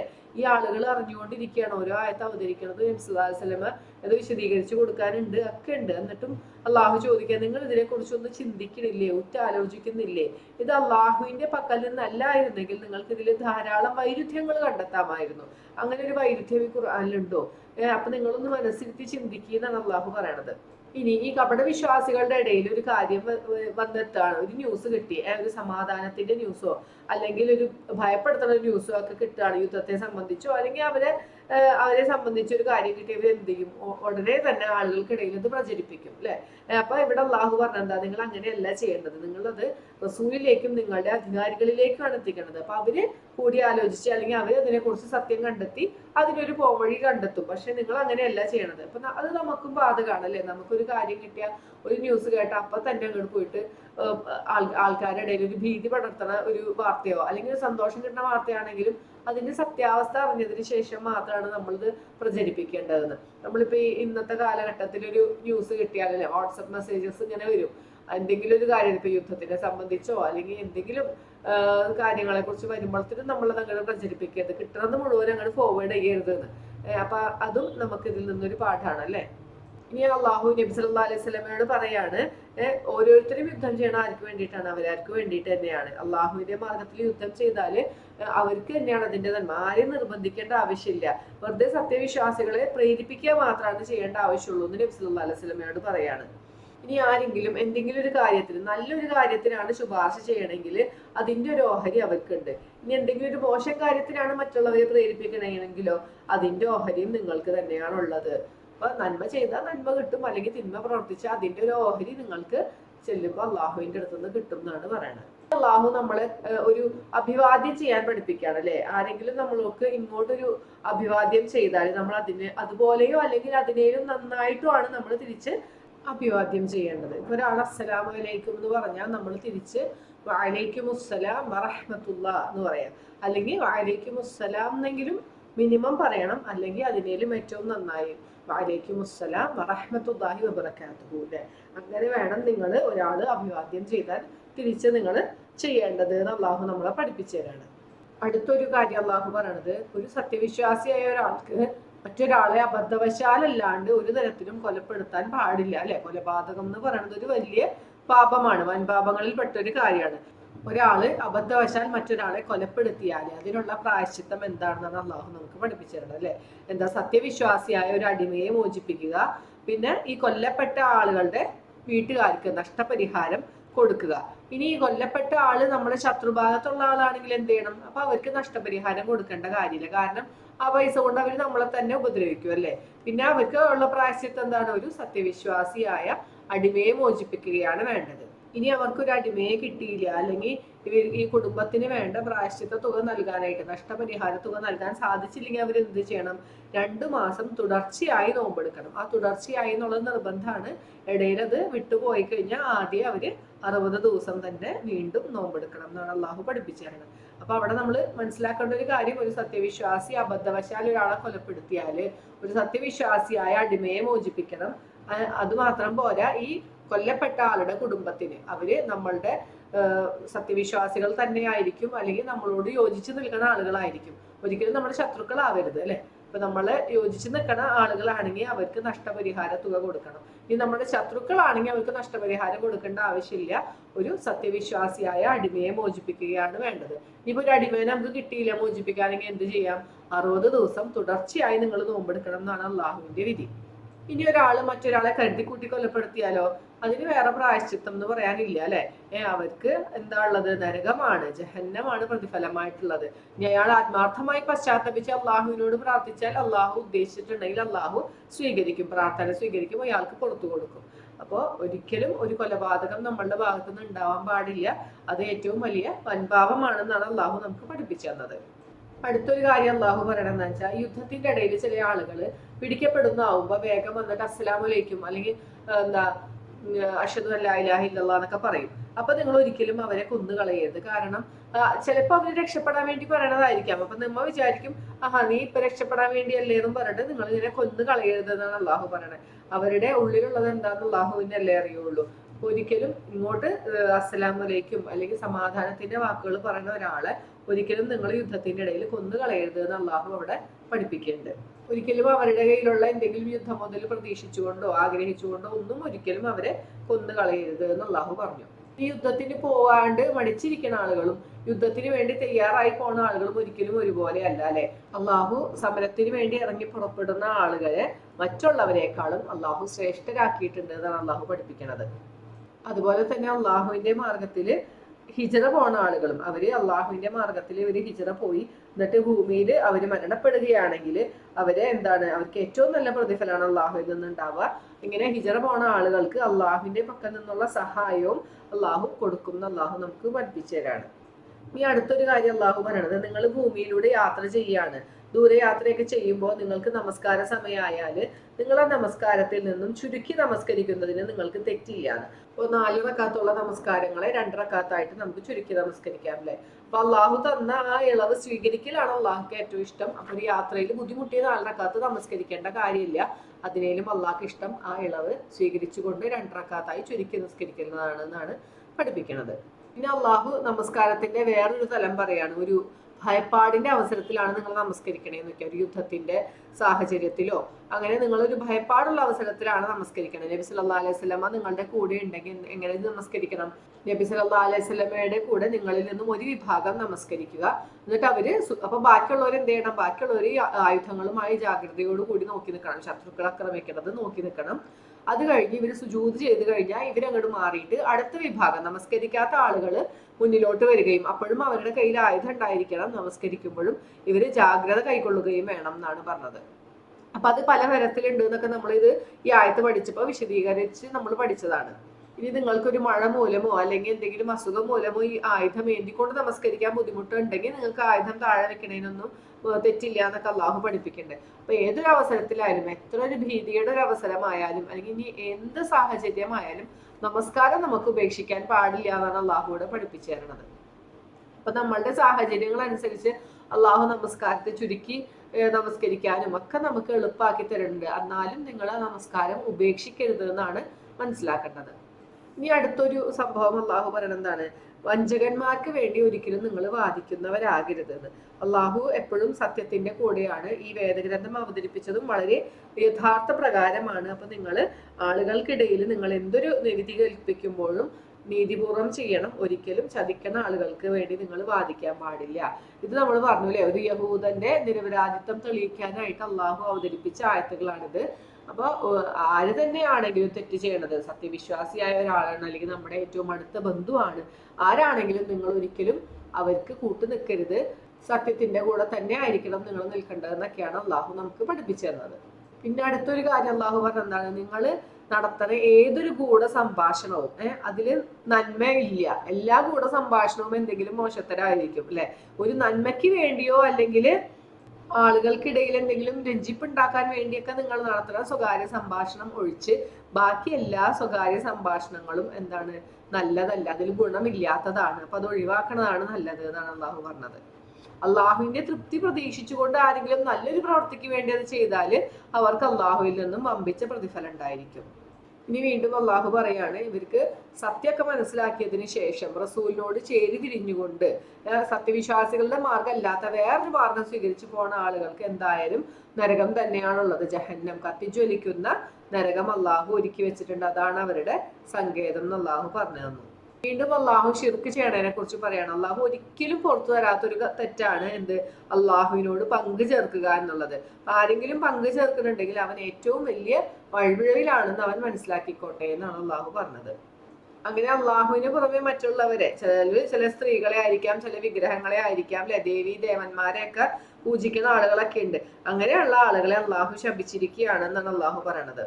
പണ്ട് കാലത്തെ ഒരു സമ്പ്രദായം അള്ളാഹു പറഞ്ഞു അല്ലെ, ചില ആളുകൾ എന്താണ് മൃഗങ്ങളുടെ കാതുകളെയൊക്കെ കീറും. അള്ളാഹു കൊടുത്ത ഒരു രൂപം മാറ്റി അവര് അതിൽ ഭേദഗതി വരുത്തുന്ന ആളുകളുണ്ട്. അപ്പൊ ഇതെന്താണ്? ഇതൊക്കെ ആരെ ചെയ്യിക്കണത്? പിശാചാണ് ഇവരെ കൊണ്ട് ചെയ്യിക്കണത്. ഇബിലീസിന്റെ പണി എന്താണ്? ഇവരെങ്ങനെയെങ്കിലും വഴിതെറ്റിപ്പിക്കുക. അപ്പൊ ഇബിലീസിന്റെ ഒരു പ്രതിജ്ഞയാണ് ഇവിടെ അള്ളാഹു പറയണത്. എന്താണ്? ഞാൻ നിന്റെ അടിമകളിൽ നിന്നും ഒരു വിഭാഗം ആളുകളെ വഴിതെറ്റിക്കും എന്നുള്ള ഒരു പ്രതിജ്ഞ അള്ളാഹുവിടെ നമുക്ക് പറഞ്ഞു. എന്തൊക്കെയാ ചെയ്യിക്കുക? അവരെ പലതരത്തിലുള്ള വ്യാമോഹങ്ങൾ നൽകും ഈ പിശാച് വന്നിട്ട്. എന്നിട്ട് അവരോട് അങ്ങനെ ചെയ്യ്, ഇങ്ങനെ ചെയ്യ്, അതായത് തെറ്റായ കാര്യങ്ങൾ ചെയ്യാനായിട്ട് വന്ന് കൽപ്പിക്കും. അത് കേട്ടിട്ട് ആളുകൾ എന്താ? കന്നുകാലികളുടെ ചെവികൾ മുറിച്ച് കളയുക. പണ്ടത്തെ ഒരു സമ്പ്രദായമാണ് അതൊക്കെ. അങ്ങനെ അള്ളാഹു കൊടുത്തൊരു രൂപത്തെ മാറ്റിക്കളയുക. അങ്ങനെ പലതരത്തിലുള്ള കാര്യങ്ങളും ഈ പിശാചിന്റെ പ്രേരണ കൊണ്ട് ആളുകൾ ചെയ്യും. അപ്പൊ അവിടെ പിശാചിന്റെ ഒരു പ്രതിജ്ഞ അള്ളാഹു നമുക്ക് പറഞ്ഞുതരാണ്. അവൻ ഇങ്ങനെ പ്രതിജ്ഞ എടുത്തിട്ടുണ്ട്. അപ്പൊ നമ്മൾ എന്ത് ചെയ്യണം? നമ്മൾ അതിൽ നിന്നും രക്ഷ നേടാനായിട്ട് അള്ളാഹുവിനോട് എപ്പോഴും കാവലിനെ ചോദിക്കുക. അതിനെ നമ്മൾ എപ്പോഴും ജാഗരൂകരായിക്കൊണ്ടിരിക്കുക എന്നുള്ളതാണ് നമ്മൾ മനസ്സിലാക്കേണ്ടത്. ഇനി ആരെങ്കിലും പിശാചിനെ പിൻപറ്റി കഴിഞ്ഞിട്ടുണ്ടെങ്കിൽ അവന് നരകം ഉറപ്പാണ്. അത് ഏറ്റവും മോശകരമായ ഒരു സങ്കേതമാണെന്ന് അള്ളാഹു പറഞ്ഞു. ഇനി ആരെങ്കിലും സൽക്കർമ്മം ചെയ്താലോ അവർക്ക് അള്ളാഹു ശാശ്വതമായ സ്വർഗം നൽകും. അതൊരു പുരുഷനാവട്ടെ സ്ത്രീ ആവട്ടെ, ആര് ചെയ്താലും അവർക്ക് അത് അള്ളാഹു നൽകും. ആരോടും അള്ളാഹു ഒരു തരത്തിലും അനീതി കാണിക്കുകയില്ല എന്ന് അള്ളാഹു പറഞ്ഞു തരാണ്. ഇനി വീണ്ടും ഇവിടെ ആദ്യത്തെ ഒരു വിഷയം തന്നെ പറയാണ്. സ്ത്രീകളുടെ വിഷയത്തിൽ വന്നിട്ട് നബി സല്ലല്ലാഹു അലൈഹി വസല്ലമയോട് ഇവര് വന്ന് ചോദിക്കുകയാണ്, വിധി ചോദിക്കുകയാണ്. അപ്പൊ അള്ളാഹു പറഞ്ഞു, നിങ്ങൾക്ക് വേദഗ്രന്ഥത്തിൽ ഓതി തന്ന കാര്യങ്ങളൊക്കെ നിങ്ങൾ ഓർക്കുക. അനാഥകളുടെ കാര്യത്തിൽ നിങ്ങൾ എന്ത് ചെയ്യണം? അല്ലെങ്കിൽ വിധവകളായ സ്ത്രീകളുടെ വിഷയത്തിൽ, അല്ലെങ്കിൽ നിങ്ങൾ വിവാഹം കഴിക്കുന്ന സ്ത്രീകളുടെ വിഷയത്തിലൊക്കെ അള്ളാഹു എന്താണോ ആദ്യം പറഞ്ഞത് അതെല്ലാം നിങ്ങൾ ഓർക്കണം. അവരോട് നീതിമുറ അനുസരിച്ച് നിങ്ങൾ പ്രവർത്തിക്കണം എന്നൊക്കെ വീണ്ടും അള്ളാഹുവിടെ പഠിപ്പിച്ചു തരാണ്. ഇനി ഭാര്യ ഭർത്താക്കന്മാർക്കിടയിൽ എന്തെങ്കിലും ഒരു ഭിന്നതയോ പിണക്കോ ഒക്കെ ഉണ്ടാവുകയാണെങ്കിൽ അതിൽ കൂടുതൽ രഞ്ജിപ്പുണ്ടാക്കലാണ് ഏറ്റവും നല്ലത്. അള്ളാഹു ഹൈറാണ് എപ്പോഴും ഉദ്ദേശിക്കുന്നത്. യോജിപ്പുണ്ടാക്കുക എന്നുള്ള കാര്യമാണ് എപ്പോഴും ഹൈറായിട്ടുള്ളത്. ഇനി അള്ളാഹു പറഞ്ഞു, നിങ്ങൾക്ക് ഒന്നിൽ കൂടുതൽ ഭാര്യമാരുണ്ടെങ്കിൽ നിങ്ങൾക്ക് അവരോട് നീതി കാണിക്കണം എന്ന് നിങ്ങൾക്ക് എത്ര അത്യാഗ്രഹം ഉണ്ടെങ്കിലും നിങ്ങൾക്ക് അത് പറ്റൂല അല്ലെ. മാനസികമായി ഒരിക്കലും ചിലപ്പോ നീതി പുലർത്താൻ നിങ്ങൾക്ക് പറ്റിയെന്ന് പറ്റൂല എന്നാണ് അള്ളാഹു പറയണത്. ഒരിക്കലും നിങ്ങൾ എന്ത് ചെയ്യരുത്, ഒരാളോട് മാത്രം അങ്ങോട്ട് ചായ്വ് കൂടുതലായി മറ്റുള്ള ഭാര്യമാരെ നിങ്ങൾ അങ്ങോട്ട് കെട്ടിയിട്ട മാതിരി ആക്കി കളയരുത്. അതാണ് നിങ്ങൾക്ക് ചെയ്യാൻ പറ്റുള്ളൂ അല്ലെ. ഏതൊരു പ്രവൃത്തി ചെയ്യുമ്പോൾ ഒരാൾക്ക് കൊടുക്കുന്ന സാധനം തന്നെ അതുപോലെ തന്നെ ബാക്കിയുള്ള ഭാര്യമാർക്ക് കൊടുക്കാനൊക്കെ പറ്റും. പക്ഷേ സ്നേഹം എന്നുള്ളൊരു കാര്യം അല്ലെ, മനസ്സിന്റെ ഉള്ളിൽ ചിലപ്പോൾ ചില ആളുകളോട് ചിലപ്പോൾ കുറച്ച് ഇഷ്ടം കൂടുതലോ കുറവോ ഒക്കെ ഉണ്ടായിരിക്കാം. അപ്പൊ നിങ്ങൾ ചെയ്യേണ്ടത് പക്ഷെ പൂർണ്ണമായും ഒരാളിലേക്ക് പോവാണ്ടിരിക്കലാണ് ചെയ്യേണ്ടത് എന്നാണ് അള്ളാഹു അവിടെ പറഞ്ഞു തന്നത്. പിന്നെ സത്യവിശ്വാസികളെ വിളിച്ചുകൊണ്ട് അള്ളാഹു പറഞ്ഞു, സത്യവിശ്വാസികളെ നിങ്ങളെപ്പോഴും നീതി മുറയനുസരിച്ച് തന്നെ നിലകൊള്ളണം. നീതിക്ക് വേണ്ടി നിങ്ങൾ സാക്ഷിയാവണം. ഒരാൾ ധനികനാണോ ദരിദ്രനാണോ എന്നുള്ളത് ഇവിടെ നീതി നടപ്പാക്കുന്നതിൽ ഒരു പ്രശ്നമുള്ള കാര്യമല്ല. നിങ്ങൾ അള്ളാഹുവിന് വേണ്ടി അള്ളാഹുവിന്റെ മാർഗത്തിൽ നീതി നടപ്പാക്കണം എന്നാണ് അള്ളാഹു പറഞ്ഞത്. ആരാണെങ്കിലും, ഈ ധനികനായ ആളാണെങ്കിലും ദരിദ്രനായ ആളാണെങ്കിലും രണ്ടുപേരും അള്ളാഹുവിന്റെ അടുത്ത് സമന്മാരാണ് അല്ലെ. ആരാണോ തെറ്റ് ചെയ്തത് അവർക്കാണ് ശിക്ഷ ലഭിക്കേണ്ടത്. അപ്പൊ നിങ്ങൾ ആ നീതിക്ക് വേണ്ടി വർത്തിക്കണം എന്ന് അള്ളാഹു പിന്നെയും നമ്മളെ ഓർമ്മിപ്പിക്കുകയാണ്. പിന്നെ അള്ളാഹു മറ്റൊരു കാര്യം പറയാണ്, അള്ളാഹുവിന്റെ ആയത്തുകൾ ഓതി കൽപ്പിക്കപ്പെട്ടാല് നിങ്ങൾ എന്താണ്, അവിടെ അവിശ്വാസികൾ ഉണ്ടെന്നൊക്കെ അവരതിനെ കുറിച്ച് പരിഹസിക്കുകയാണ്, അല്ലെങ്കിൽ അള്ളാഹുവിന്റെ ഏതെങ്കിലും ഒരു നിയമത്തെ പരിഹസിച്ചുകൊണ്ട് സംസാരിക്കുകയാണെങ്കിൽ നിങ്ങൾ ആ സദസ്സിൽ ഇരിക്കരുത്. അവർ ഈ ഒരു വിഷയം വിട്ട് മറ്റൊരു വിഷയം പറയുന്നത് വരെ അല്ലെങ്കിൽ മറ്റൊരു കാര്യത്തിൽ ഏർപ്പെടുന്നത് വരെ നിങ്ങൾ ആ സദസ്സിൽ ഇരിക്കരുത്. നിങ്ങൾ അവിടെ ഇരുന്നാൽ എന്താ, അള്ളാഹുവിനെയും റസൂലിനെയും പരിഹസിക്കുന്ന ഒരു സദസ്സിൽ നിങ്ങൾ ഇരുന്നാൽ നിങ്ങളും അവരെ പോലെ തന്നെ ആയിരിക്കും എന്നാണ് പറഞ്ഞത്. ഒരിക്കലും നിങ്ങൾ അങ്ങനെ ചെയ്യരുത് എന്ന് അള്ളാഹു നമ്മളെ പഠിപ്പിക്കുകയാണ്. ഇനിയും മുനാഫിക്കുകളെ കുറിച്ച് അള്ളാഹു പറയണം. അവര് വിചാരിക്കണം എന്താണ്, അവര് അള്ളാഹുവിനെ വഞ്ചിച്ചു എന്നാണ് അവര് വിചാരിക്കണം. പക്ഷെ ഒരിക്കലും അവര് അള്ളാഹുവിനെ അല്ല വഞ്ചിക്കുന്നത്, അവരെ തന്നെയാണ് വഞ്ചിക്കുന്നത്. അവരിപ്പോ ഒരു നമസ്കാരത്തിന് വന്ന് നിൽക്കുകയാണെങ്കിൽ എങ്ങനെയായിരിക്കും, ഈ മുനാഫിക്കുകൾ ചിലപ്പോൾ പള്ളിയിൽ ഒന്നാമത്തെ സ്വഫിലൊക്കെ ഉണ്ടായിരിക്കും അല്ലെ, ആളുകളെ കാണിക്കാൻ വേണ്ടി വന്ന് നിൽക്കണതായിരിക്കും. പക്ഷെ അവരെന്താ, ഉള്ളിൽ ഒട്ടും താല്പര്യം ഇല്ലാണ്ട് മടിയന്മാരായിക്കൊണ്ടാണ് അവര് വന്ന് നിൽക്കുക. അവര് അങ്ങോട്ടും ഇങ്ങോട്ടും ആടി കളിക്കണ ആൾക്കാരാണ്. ഈ വിഭാഗത്തിലും ഇല്ല, സത്യവിശ്വാസത്തിലും പൂർണ്ണമായി നിൽക്കൂല, എന്നാ വിശ്വാസത്തിലും പൂർണ്ണമായി നിൽക്കൂല, അങ്ങനെ ആടിക്കളിക്കുന്ന ഒരുതരം ആളുകളാണ് അവരെന്നാണ് അള്ളാഹു പറഞ്ഞത്. സത്യവിശ്വാസികളായ ആളുകളോട് അള്ളാഹു പറഞ്ഞു, ഒരിക്കലും നിങ്ങൾ അവിശ്വാസികളിൽ നിന്നും ഉറ്റമിത്രങ്ങളെ നിങ്ങൾ സ്വീകരിക്കരുത്. നിങ്ങളുടെ ഉറ്റമിത്രങ്ങൾ ആരായിരിക്കണം, സത്യവിശ്വാസികൾ തന്നെ ആയിരിക്കണം എന്നാണ് അള്ളാഹു പറഞ്ഞു തരുന്നത്. പിന്നെ കപടവിശ്വാസികളുടെ സ്ഥാനം നരകത്തിൽ എവിടെയായിരിക്കും, ഏറ്റവും അടിത്തട്ടിലായിരിക്കും. അവർക്കാണ് ഏറ്റവും വലിയ ശിക്ഷയുള്ളത്. അവർക്ക് അവിടെ ഒരു സഹായം ഉണ്ടാവൂല എന്ന് അള്ളാഹു പറഞ്ഞു. പിന്നെ അള്ളാഹു നമ്മളെ പഠിപ്പിക്കണം എന്താ, ഒരു തിന്മയായ ഒരു കാര്യം അത് പരസ്യപ്പെടുത്തുന്നത് അള്ളാഹു ഇഷ്ടപ്പെടുന്നില്ല. ഈ നിങ്ങളൊരു മോശപ്പെട്ട വാക്കോ അല്ലെങ്കിൽ ഒരു മോശപ്പെട്ട കാര്യമോ നിങ്ങൾ ഇങ്ങനെ പ്രചരിപ്പിച്ച് നടക്കണതിന് അള്ളാഹുവിന് താല്പര്യമില്ല, അത് അള്ളാഹ്ക്ക് ഇഷ്ടമില്ല. അപ്പൊ പരമാവധി നമ്മൾ എവിടെയെങ്കിലും ഒരു ന്യൂസ് കേട്ട അപ്പളത്തിന് ഓടിച്ചെന്ന് 4 ആളോട് പറയാൻ നിൽക്കണ്ട. അത് സത്യമാണോ എന്നുള്ളത് ആദ്യം അറിയണമെന്ന് നമ്മൾ നേരത്തെ പഠിച്ചിട്ടുണ്ടായിരുന്നു. ഈ ഒരു മോശപ്പെട്ട കാര്യമാണെങ്കിൽ പിന്നെ അതിൽ കൂടുതൽ ചർച്ച ചെയ്ത് അത് കൂടുതൽ ആളുകളുടെ ഇടയിൽ പ്രചരിപ്പിക്കാനാണ് അതുകൊണ്ട് ഉപകാരം ഉണ്ടാവുള്ളൂ. അതുകൊണ്ട് നിങ്ങൾ അങ്ങനത്തെ വിഷയങ്ങളിൽ അധികം നിങ്ങൾ ഏർപ്പെടരുത്, അത് പരസ്യമാക്കരുത് എന്നാണ് അള്ളാഹു പറഞ്ഞത്. അത് മോശപ്പെട്ട വാക്കാണെങ്കിലും നമ്മളെ സംസാരത്തിലാണെങ്കിലും നിങ്ങൾ മോശം വാക്കുകളൊന്നും ഉപയോഗിക്കരുത് എന്നാണ് അള്ളാഹു അവിടെ പഠിപ്പിച്ചു തന്നത്. ഇനി അവസാന ഭാഗത്തേക്ക് പോകുമ്പോൾ അള്ളാഹു വീണ്ടും വേദക്കാരെ കുറിച്ചിട്ട് പറയാണ്. ഈ വേദക്കാര് വന്നിട്ട് നബി സല്ലല്ലാഹു അലൈഹി വസല്ലമയോട് പറയും, ഞങ്ങൾക്ക് ആകാശത്തു നിന്ന് ഒരു വേദഗ്രന്ഥം നീ ഇറക്കി താ, എന്നാലേ ഞങ്ങൾ വിശ്വസിക്കുള്ളൂ എന്ന് പറയും. അപ്പൊ ഇവരെ കുറിച്ച് അള്ളാഹു പറയാണ്, ഇവര് മുൻപ് മൂസാ നബി അലൈഹി ഇസ്ലാമിനോട് ഇതിനേലും വലിയ കാര്യം ചോദിച്ച ആൾക്കാരാണ്. അന്ന് അവരെന്താ പറഞ്ഞിട്ടുണ്ടായ, ഞങ്ങൾക്ക് അള്ളാഹിനെ നേരിട്ട് കാണണം എന്നാലേ ഞങ്ങൾക്ക് വിശ്വസിക്കാൻ പറ്റുള്ളൂ എന്ന് പറഞ്ഞ ആൾക്കാരാണ്. എന്നിട്ട് അവരെ ഒരു ഇടുത്തി പിടികൂടി, എന്നിട്ട് അള്ളാഹു വീണ്ടും അവർക്ക് പുറത്തൊക്കെ കൊടുത്തത് പിന്നെയും അവരെന്ത് ചെയ്തു, അടുത്ത അക്രമം ചെയ്തു അല്ലെ, പശുക്കുട്ടിയെ ആരാധിക്കാൻ തുടങ്ങി. അപ്പോഴും അള്ളാഹു വന്നിട്ട് അതും പുറത്തു കൊടുത്തു. പിന്നെ എന്ത് ചെയ്തു, ഈ തൂർ പർവ്വതത്തെ ഉയർത്തിപ്പിടിച്ചുകൊണ്ട് അവരിൽ നിന്നും അള്ളാഹു ഒരു കരാറൊക്കെ വാങ്ങിച്ചിട്ടുണ്ടായിരുന്നു. നിങ്ങളൊരു നാട്ടിലേക്ക് കടക്കുമ്പോൾ സുജൂദ് ചെയ്തുകൊണ്ട് കടക്കണം എന്ന് പറഞ്ഞു. എന്നിട്ട് അവരത് കേട്ടില്ല, അപ്പോഴും അക്രമം ചെയ്തു. പിന്നെ ശബത്തിന്റെ ദിവസം ഇവരോട് മീൻ പിടിക്കരുതെന്ന് പറഞ്ഞു. എന്നിട്ട് അതും അവര് തെറ്റിച്ചു. ഇവരോട് എന്തൊക്കെ കനത്ത ഉറപ്പ് വാങ്ങിയിട്ടുണ്ടെങ്കിലും ഇവരിതെല്ലാം തെറ്റിക്കുകയാണ് ചെയ്തിട്ടുള്ളത് എന്ന് അള്ളാഹു വീണ്ടും ഓർമ്മിപ്പിക്കുകയാണ്.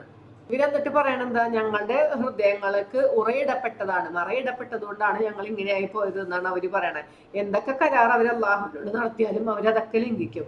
അപ്പൊ അള്ളാഹു പറയാണ്, നിങ്ങളുടെ ഹൃദയങ്ങൾ ഉറയിടപ്പെട്ടതൊന്നും അല്ല, അള്ളാഹു പക്ഷെ നിങ്ങളുടെ ഹൃദയങ്ങൾക്ക് സീല് വെച്ചിരിക്കുകയാണ്, അതുകൊണ്ടാണ് നിങ്ങൾ ആരും വിശ്വസിക്കാത്തത്. വളരെ കുറച്ചു പേരല്ലാണ്ട് നിങ്ങളിൽ നിന്ന് ആരും വിശ്വസിക്കുകയില്ല എന്ന് പറയാണ്.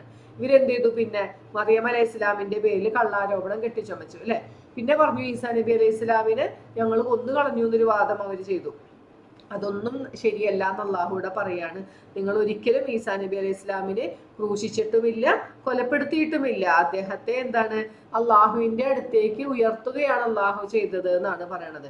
ഇവർക്ക് എന്താ, ഇവര് ഈ വിഷയത്തിൽ ഭിന്നാഭിപ്രായത്തിലാണ്, ഇവർക്ക് സംശയമാണ് ശരിക്കും എന്താ സംഭവിച്ചതെന്ന് ഇവർക്ക് അറിയൂല. പക്ഷെ ഇവർ എന്നിട്ട് കുറെ ഊഹത്തെ പിൻപറ്റുകയാണ് ചെയ്യണത്. അള്ളാഹു അവിടെ ഉറപ്പിച്ചു പറയാണ്, നിങ്ങൾ അദ്ദേഹത്തെ ഉറപ്പായിട്ടും കൊലപ്പെടുത്തിയിട്ടില്ല. പിന്നെ അള്ളാഹു പറഞ്ഞു, ഈ വേദക്കാരെല്ലാവരും അവര് മരിക്കുന്നതിന് മുമ്പ് അല്ലെങ്കിൽ ഈസാ നബി അലൈഹി ഇസ്ലാം മരിക്കുന്നതിന് മുമ്പോ ഇവര് അതില് വിശ്വസിക്കാണ്ടിരിക്കൂല, അവർക്ക് സത്യം എന്താണെന്ന് മനസ്സിലാക്കാതെ ഇരിക്കൂല എന്ന് അള്ളാഹു ഒരു ആയത്തിലൂടെ പറഞ്ഞു തരുന്നുണ്ട് നമുക്ക്. പിന്നെ ഈ യഹൂദികളായ ആളുകൾക്ക് അവരുടെ അക്രമം കാരണം അവർക്ക് അനുവദനീയമായ ചില വസ്തുക്കളെ, നല്ല വസ്തുക്കളെ അള്ളാഹു അവർക്ക് ഹറാമാക്കിയിട്ടുണ്ട്. അത് അവരുടെ അക്രമം കാരണമാണെന്നാണ് പറയണത്. അവരോട് അള്ളാഹു എന്താ പറഞ്ഞത്, നിങ്ങൾ പലിശ വാങ്ങിക്കാൻ പാടില്ല എന്ന് പറഞ്ഞിട്ടുണ്ടായിരുന്നു, മറ്റുള്ളവരുടെ സ്വത്തുക്കൾ അന്യായമായി തിന്നാൻ പാടില്ല എന്നൊക്കെ പറഞ്ഞിട്ടുണ്ടായിരുന്നു. അവരതൊന്നും കേട്ടില്ല. അപ്പൊ അവർക്ക് അള്ളാഹു വേദനയേറിയ ശിക്ഷ ഒരുക്കി വെച്ചിട്ടുണ്ട് എന്നാണ് പറയണത്. അവരില് അറിവുള്ള ആളുകളും വിശ്വസിച്ച ആളുകളും എന്ത് ചെയ്യും? അള്ളാഹു അവതരിപ്പിച്ചത്, അവർക്ക് അവതരിപ്പിച്ചതിലും അതിനുശേഷം നബി സല്ലല്ലാഹു അലൈഹി വസല്ലമയ്ക്ക് അവതരിപ്പിച്ചതിലും ഒക്കെ അവർ വിശ്വസിക്കും.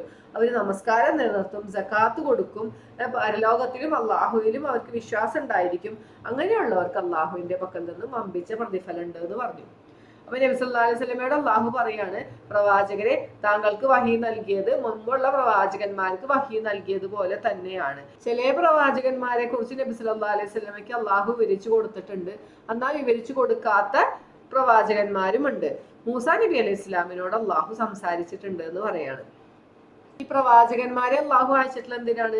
ജനങ്ങൾക്ക് വേണ്ടിയിട്ട് എന്താ സന്മാർഗം എത്തിച്ചു കൊടുക്കാൻ. ഈ ജനങ്ങൾക്ക് ഒരിക്കലും റബ്ബിന്റെ അടുത്ത് ചെന്നിട്ട് ഒരു ന്യായം ഇനി പറയാൻ പാടില്ല, ഞങ്ങൾ ഇത് അറിഞ്ഞിട്ടുണ്ടായിരുന്നില്ല റബ്ബേ, അല്ലെങ്കിൽ നേരായ മാർഗം ഏതായിരുന്നു എന്ന് ഞങ്ങൾ അറിഞ്ഞില്ല എന്ന് പറയാൻ അവർക്ക് യാതൊരു ന്യായവും ഉണ്ടാവാണ്ടിരിക്കാൻ വേണ്ടിയിട്ടാണ് അള്ളാഹു ഈ റസൂലുകളെ എല്ലാ സമുദായത്തിലേക്കും അള്ളാഹു പ്രവാചകന്മാരെ അയച്ചിട്ടുണ്ട്. അപ്പൊ നമുക്ക് അവിടെ ചെന്നിട്ട് ഒരു എക്സ്ക്യൂസ് കിട്ടൂല.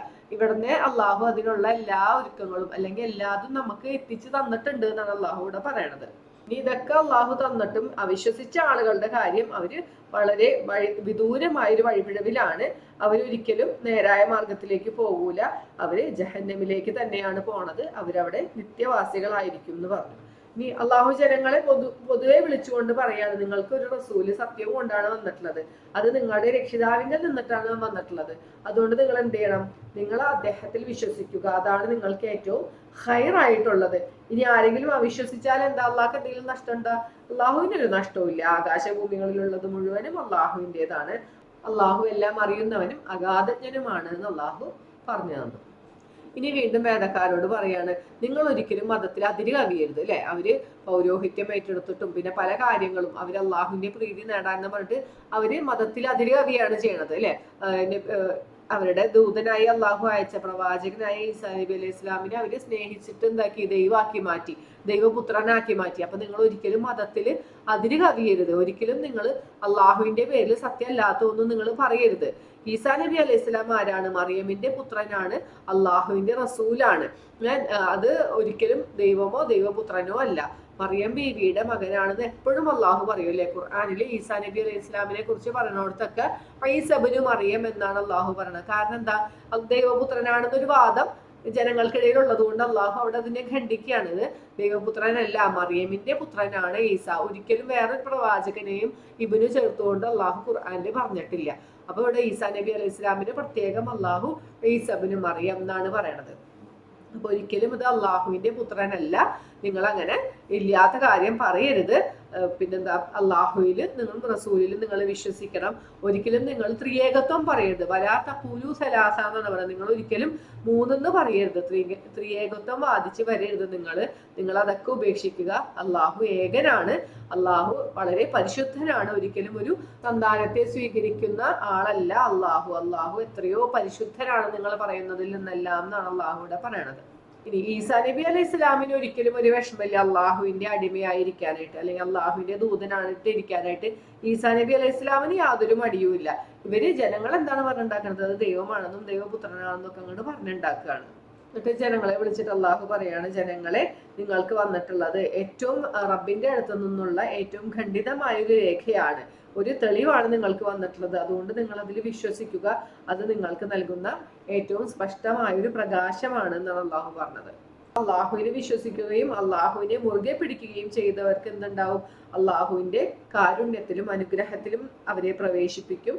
അവർക്ക് ഏറ്റവും നല്ലൊരു പാത അള്ളാഹു കാണിച്ചു കൊടുക്കും എന്നാണ് അള്ളാഹു പറയണത്. ഇനി ഏറ്റവും അവസാനമായിട്ട് അള്ളാഹു വീണ്ടും ആദ്യം പറഞ്ഞ വിഷയത്തിലേക്ക് തന്നെ പിന്നെയും പോവുകയാണ്.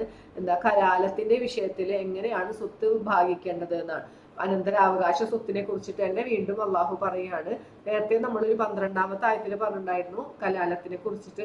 അവിടെ എന്താ പറഞ്ഞത്? ഉമ്മയൊത്ത സഹോദരങ്ങൾക്ക് എങ്ങനെ ഓഹരി കിട്ടും എന്നാണ്. അപ്പൊ ഇവിടെ അള്ളാഹു പറഞ്ഞത് വാപ്പയൊത്ത സഹോദരങ്ങൾക്കോ അല്ലെങ്കിൽ വാപ്പയും ഉമ്മയും ഒത്ത സഹോദരങ്ങൾക്കോ എങ്ങനെയാണ് ഓഹരി നിങ്ങൾ വെക്കേണ്ടതെന്ന് പറയാണ്. ഇവിടെ അള്ളാഹു പറഞ്ഞു, ഒരാള് മരണപ്പെടുകയാണ്, അപ്പൊ അയാൾക്ക് മക്കളോ പിതാവോ മാതാപിതാക്കളോ ഇല്ല, അല്ലെ? പിതാവോ ഇല്ല, മക്കളും ഇല്ലാത്തൊരു കണ്ടീഷനിലാണ് അയാൾ മരണപ്പെടുന്നത്. അയാൾക്കൊരു സഹോദരിയാണുണ്ടെങ്കിൽ അയാളുടെ സ്വത്തിന്റെ പകുതി ആയിരിക്കും ആ സഹോദരിക്ക് കിട്ടുക. ഇനി ഒരു സഹോദരനുണ്ട്, സഹോദരിയാണ് മരണപ്പെടുന്നെങ്കിൽ ഈ സഹോദരൻ ഇവളെ മുഴുവനായും അനന്തരം എടുക്കും. ഇനി അവര് 2 പേരാണുള്ളത്, 2 സ്ത്രീകളാണുള്ളെങ്കിൽ എങ്ങനെയാണ്? 3/2 ഭാഗമാണ് അവർക്ക് കിട്ടുക. ഇനി ഈ സഹോദരങ്ങൾ പുരുഷന്മാരും സ്ത്രീകളും ഒക്കെ ആണെങ്കിൽ എന്താണ്? ഒരു പുരുഷന് 2 സ്ത്രീയുടെ ഓഹരി ഉണ്ടായിരിക്കും എന്ന് പറഞ്ഞു. ഇതൊക്കെ അള്ളാഹു നിങ്ങൾക്ക് പറഞ്ഞത് എന്തിനാ? നിങ്ങൾ വഴിതെറ്റി പോവാണ്ടിരിക്കാൻ. നിങ്ങൾക്ക് സ്വത്ത് കിട്ടുന്നുണ്ട്, അല്ലെ? അനന്തരാവകാശ സ്വത്തുണ്ട്. നിങ്ങൾക്ക് തോന്നിയ പോലെ അങ്ങോട്ട് ഇങ്ങനെ ഒരു നിയമമൊന്നും ഇല്ലെങ്കിൽ എന്താണ്? തോന്നിയ പോലെ വിഭജിക്കലായി പ്രശ്നങ്ങളാവും, അല്ലെ? അള്ളാഹു അപ്പൊ കൃത്യമായി നിങ്ങൾ വഴിതെറ്റി പോവാണ്ടിരിക്കാനാണ് നിങ്ങൾക്ക് ഈ നിയമങ്ങളൊക്കെ പറഞ്ഞു തരുന്നത്. അപ്പൊ അള്ളാഹു എല്ലാ കാര്യത്തെക്കുറിച്ചും അറിയുന്നവനാകുന്നു എന്ന് പറഞ്ഞിട്ടാണ് ഈ സൂറത്ത് അള്ളാഹു അവസാനിപ്പിക്കുന്നത്. അപ്പൊ ഈ സൂറത്തിൽ നമ്മൾ ഒരുപാട് വിഷയങ്ങളിലൂടെ കടന്നുപോയി. ആദ്യം അള്ളാഹു അനാഥകളുടെ വിഷയം പറഞ്ഞു, അവരുടെ സ്വത്ത് നിങ്ങൾ എങ്ങനെ കൈകാര്യം ചെയ്യണം, സ്ത്രീകളോട് നിങ്ങൾ എങ്ങനെ വർത്തിക്കണം, നിങ്ങൾ എത്ര വിവാഹം കഴിക്കണം, വിവാഹം കഴിച്ചാൽ നിങ്ങളുടെ ഭാര്യമാരോട് നിങ്ങൾ എങ്ങനെയായിരിക്കണം സ്വീകരിക്കേണ്ട നിലപാട്, പിന്നെ അനന്തരാവകാശ സ്വത്തിൽ സ്ത്രീകൾക്ക് അവകാശം ഉണ്ടെന്ന് അള്ളാഹു പഠിപ്പിച്ചു തന്നു. പിന്നെ എങ്ങനെയാണ് നിങ്ങൾ ഓഹരി വെക്കേണ്ടത്, മക്കൾക്ക് എത്രയാണ്, മാതാപിതാക്കൾക്ക് എത്രയാണ്, ഭാര്യയ്ക്കും ഭർത്താവിനൊക്കെ എത്രയാണ് ഓഹരി എന്ന് അള്ളാഹു പറഞ്ഞു തന്നു. പിന്നെ കുടുംബ ജീവിതവുമായി ബന്ധപ്പെട്ട് ഒരുപാട് കാര്യങ്ങൾ അള്ളാഹു പറഞ്ഞു തന്നു, അല്ലെ? നിങ്ങൾ മഹർ കൊടുക്കണം എങ്ങനെയാണ്, ഇനി ഒരു വിവാഹമോചനം നടക്കുമ്പോൾ എന്തൊക്കെ ചെയ്യണം, ഇനി സ്ത്രീ പുരുഷന്മാർ തമ്മിൽ വേറെ തരത്തിലുള്ള മോശത്തരങ്ങൾ ചെയ്യുകയാണെങ്കിൽ, നീചവൃത്തി ചെയ്യുകയാണെങ്കിൽ അവരോട് നിങ്ങൾ എങ്ങനെ പെരുമാറണം, അങ്ങനെ കുറെ കാര്യങ്ങളൊക്കെ അള്ളാഹു നമ്മളെ പഠിപ്പിച്ചു തന്നു. സ്ത്രീകളെ ഒരിക്കലും അനന്തര സ്വത്തായി നിങ്ങൾ വീതിച്ചെടുക്കാൻ പാടില്ല എന്ന് പറഞ്ഞു. നിങ്ങൾ പിന്നെ ആരെയൊക്കെ വിവാഹം കഴിക്കാൻ പാടില്ല എന്ന് അള്ളാഹു പഠിപ്പിച്ചു തന്നു. പിന്നെ ഒരു നല്ല സ്ത്രീ എങ്ങനെയായിരിക്കണം എന്ന് അള്ളാഹു പറഞ്ഞു തന്നു. പിന്നെ നിങ്ങൾ നമസ്കാരത്തിൽ സ്വീകരിക്കേണ്ട നിലപാട് എങ്ങനെയാണ്, അല്ലെ? ഒരു ഭയപ്പാടുള്ള അവസരത്തിൽ എങ്ങനെ നമസ്കരിക്കണം, വെള്ളം കിട്ടിയില്ലെങ്കിൽ നിങ്ങൾ എങ്ങനെ നമസ്കരിക്കണം, ഇനി ഒരു യാത്രയിലായിരിക്കുമ്പോൾ നിങ്ങൾ എങ്ങനെ നമസ്കരിക്കണം, അങ്ങനെ ഒരുപാട് കാര്യങ്ങളൊക്കെ അള്ളാഹു പറഞ്ഞു തന്നു. അങ്ങനെ നമ്മുടെ ജീവിതത്തിൽ അനുവർത്തിക്കേണ്ട ഒരുപാട് കാര്യങ്ങൾ അള്ളാഹു നമുക്ക് ഈ സൂറത്തിലൂടെ പഠിപ്പിച്ചു തന്നു. നമ്മൾ മനസ്സിലാക്കിയ കാര്യങ്ങൾ ഓരോ സാഹചര്യങ്ങൾ വരുമ്പോഴും നമുക്കതനുസരിച്ച് അള്ളാഹുവിന്റെ കൽപ്പന അനുസരിച്ച് പഠിച്ചത് മനസ്സിലാക്കിയ രീതിയിൽ നമുക്ക് പ്രവർത്തിക്കാനായിട്ട് അള്ളാഹു സാധിപ്പിച്ചു തരട്ടെ. ആമീൻ. നമ്മളിത് പഠിച്ചത് കൊണ്ട് മാത്രം കാര്യമായില്ല. നമ്മുടെ ജീവിതത്തിൽ അങ്ങനെ ഓരോ സാഹചര്യം വരുമ്പോൾ നമ്മൾ അവിടെ എങ്ങനെയാണ് തീരുമാനങ്ങൾ എടുക്കേണ്ടത് എന്നുള്ളതാണ്. അവിടെയാണ് നമ്മളുടെ വിശ്വാസം ശരിക്കും മനസ്സിലാവണത്, അല്ലെ? അള്ളാഹു അവിടേക്കാണ്, നമ്മുടെ ഹൃദയത്തിലേക്കാണ് നോക്കുന്നത്. വെറുതെ ആയത്ത് പഠിക്കാനോ അർത്ഥം പഠിക്കാനോ ഒക്കെ നമുക്ക് എളുപ്പമാണ്. നമ്മളുടെ ജീവിതത്തിൽ അങ്ങനെ ഒരു സാഹചര്യം നേരിടുന്ന സമയത്ത് നമ്മൾ എങ്ങനെ അതിനോട് സമീപിക്കുന്നു എന്നുള്ളതാണ് ഏറ്റവും വലിയ കാര്യം. അള്ളാഹുവിന് ഏറ്റവും തൃപ്തിപ്പെട്ട രീതിയിൽ നമുക്ക് ജീവിക്കാനായിട്ട് അള്ളാഹു സാധിപ്പിച്ചു നൽകട്ടെ. കൂടുതൽ നമുക്ക് പഠിക്കാനും പഠിച്ച കാര്യങ്ങൾ കൃത്യമായി ജീവിതത്തിൽ പ്രാവർത്തികമാക്കാനും അള്ളാഹുവിന്റെ സഹായം നമ്മൾക്ക് ഉണ്ടാവട്ടെ എന്ന് പ്രാർത്ഥിക്കുകയാണ്. ആമീൻ. നമ്മൾ ഇതിനു വേണ്ടി ചെലവഴിക്കണ ഓരോ സമയവും പരലോകത്ത് നമുക്ക് കൺകുളിർമ നൽകുന്ന ഒരു അനുഭവമായി മാറ്റി തരട്ടെ. റബ്ബിനെ ഏറ്റവും തൃപ്തിപ്പെട്ടവരുടെ കൂട്ടത്തിൽ നമ്മളെ അള്ളാഹു ഉൾപ്പെടുത്തുമാറാകട്ടെ. ആമീൻ. ഇൻഷാ അല്ലാഹ് അടുത്ത ഓഡിയോയിൽ നമുക്ക് അടുത്ത ഭാഗം നമുക്ക് നോക്കാം.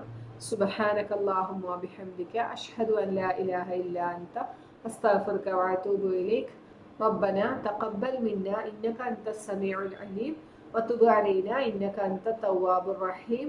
ആമീൻ യാ അർഹമർ റഹീമീൻ. അസ്സലാമു അലൈക്കും വറഹ്മത്തുള്ളാഹി വബറകാതുഹു.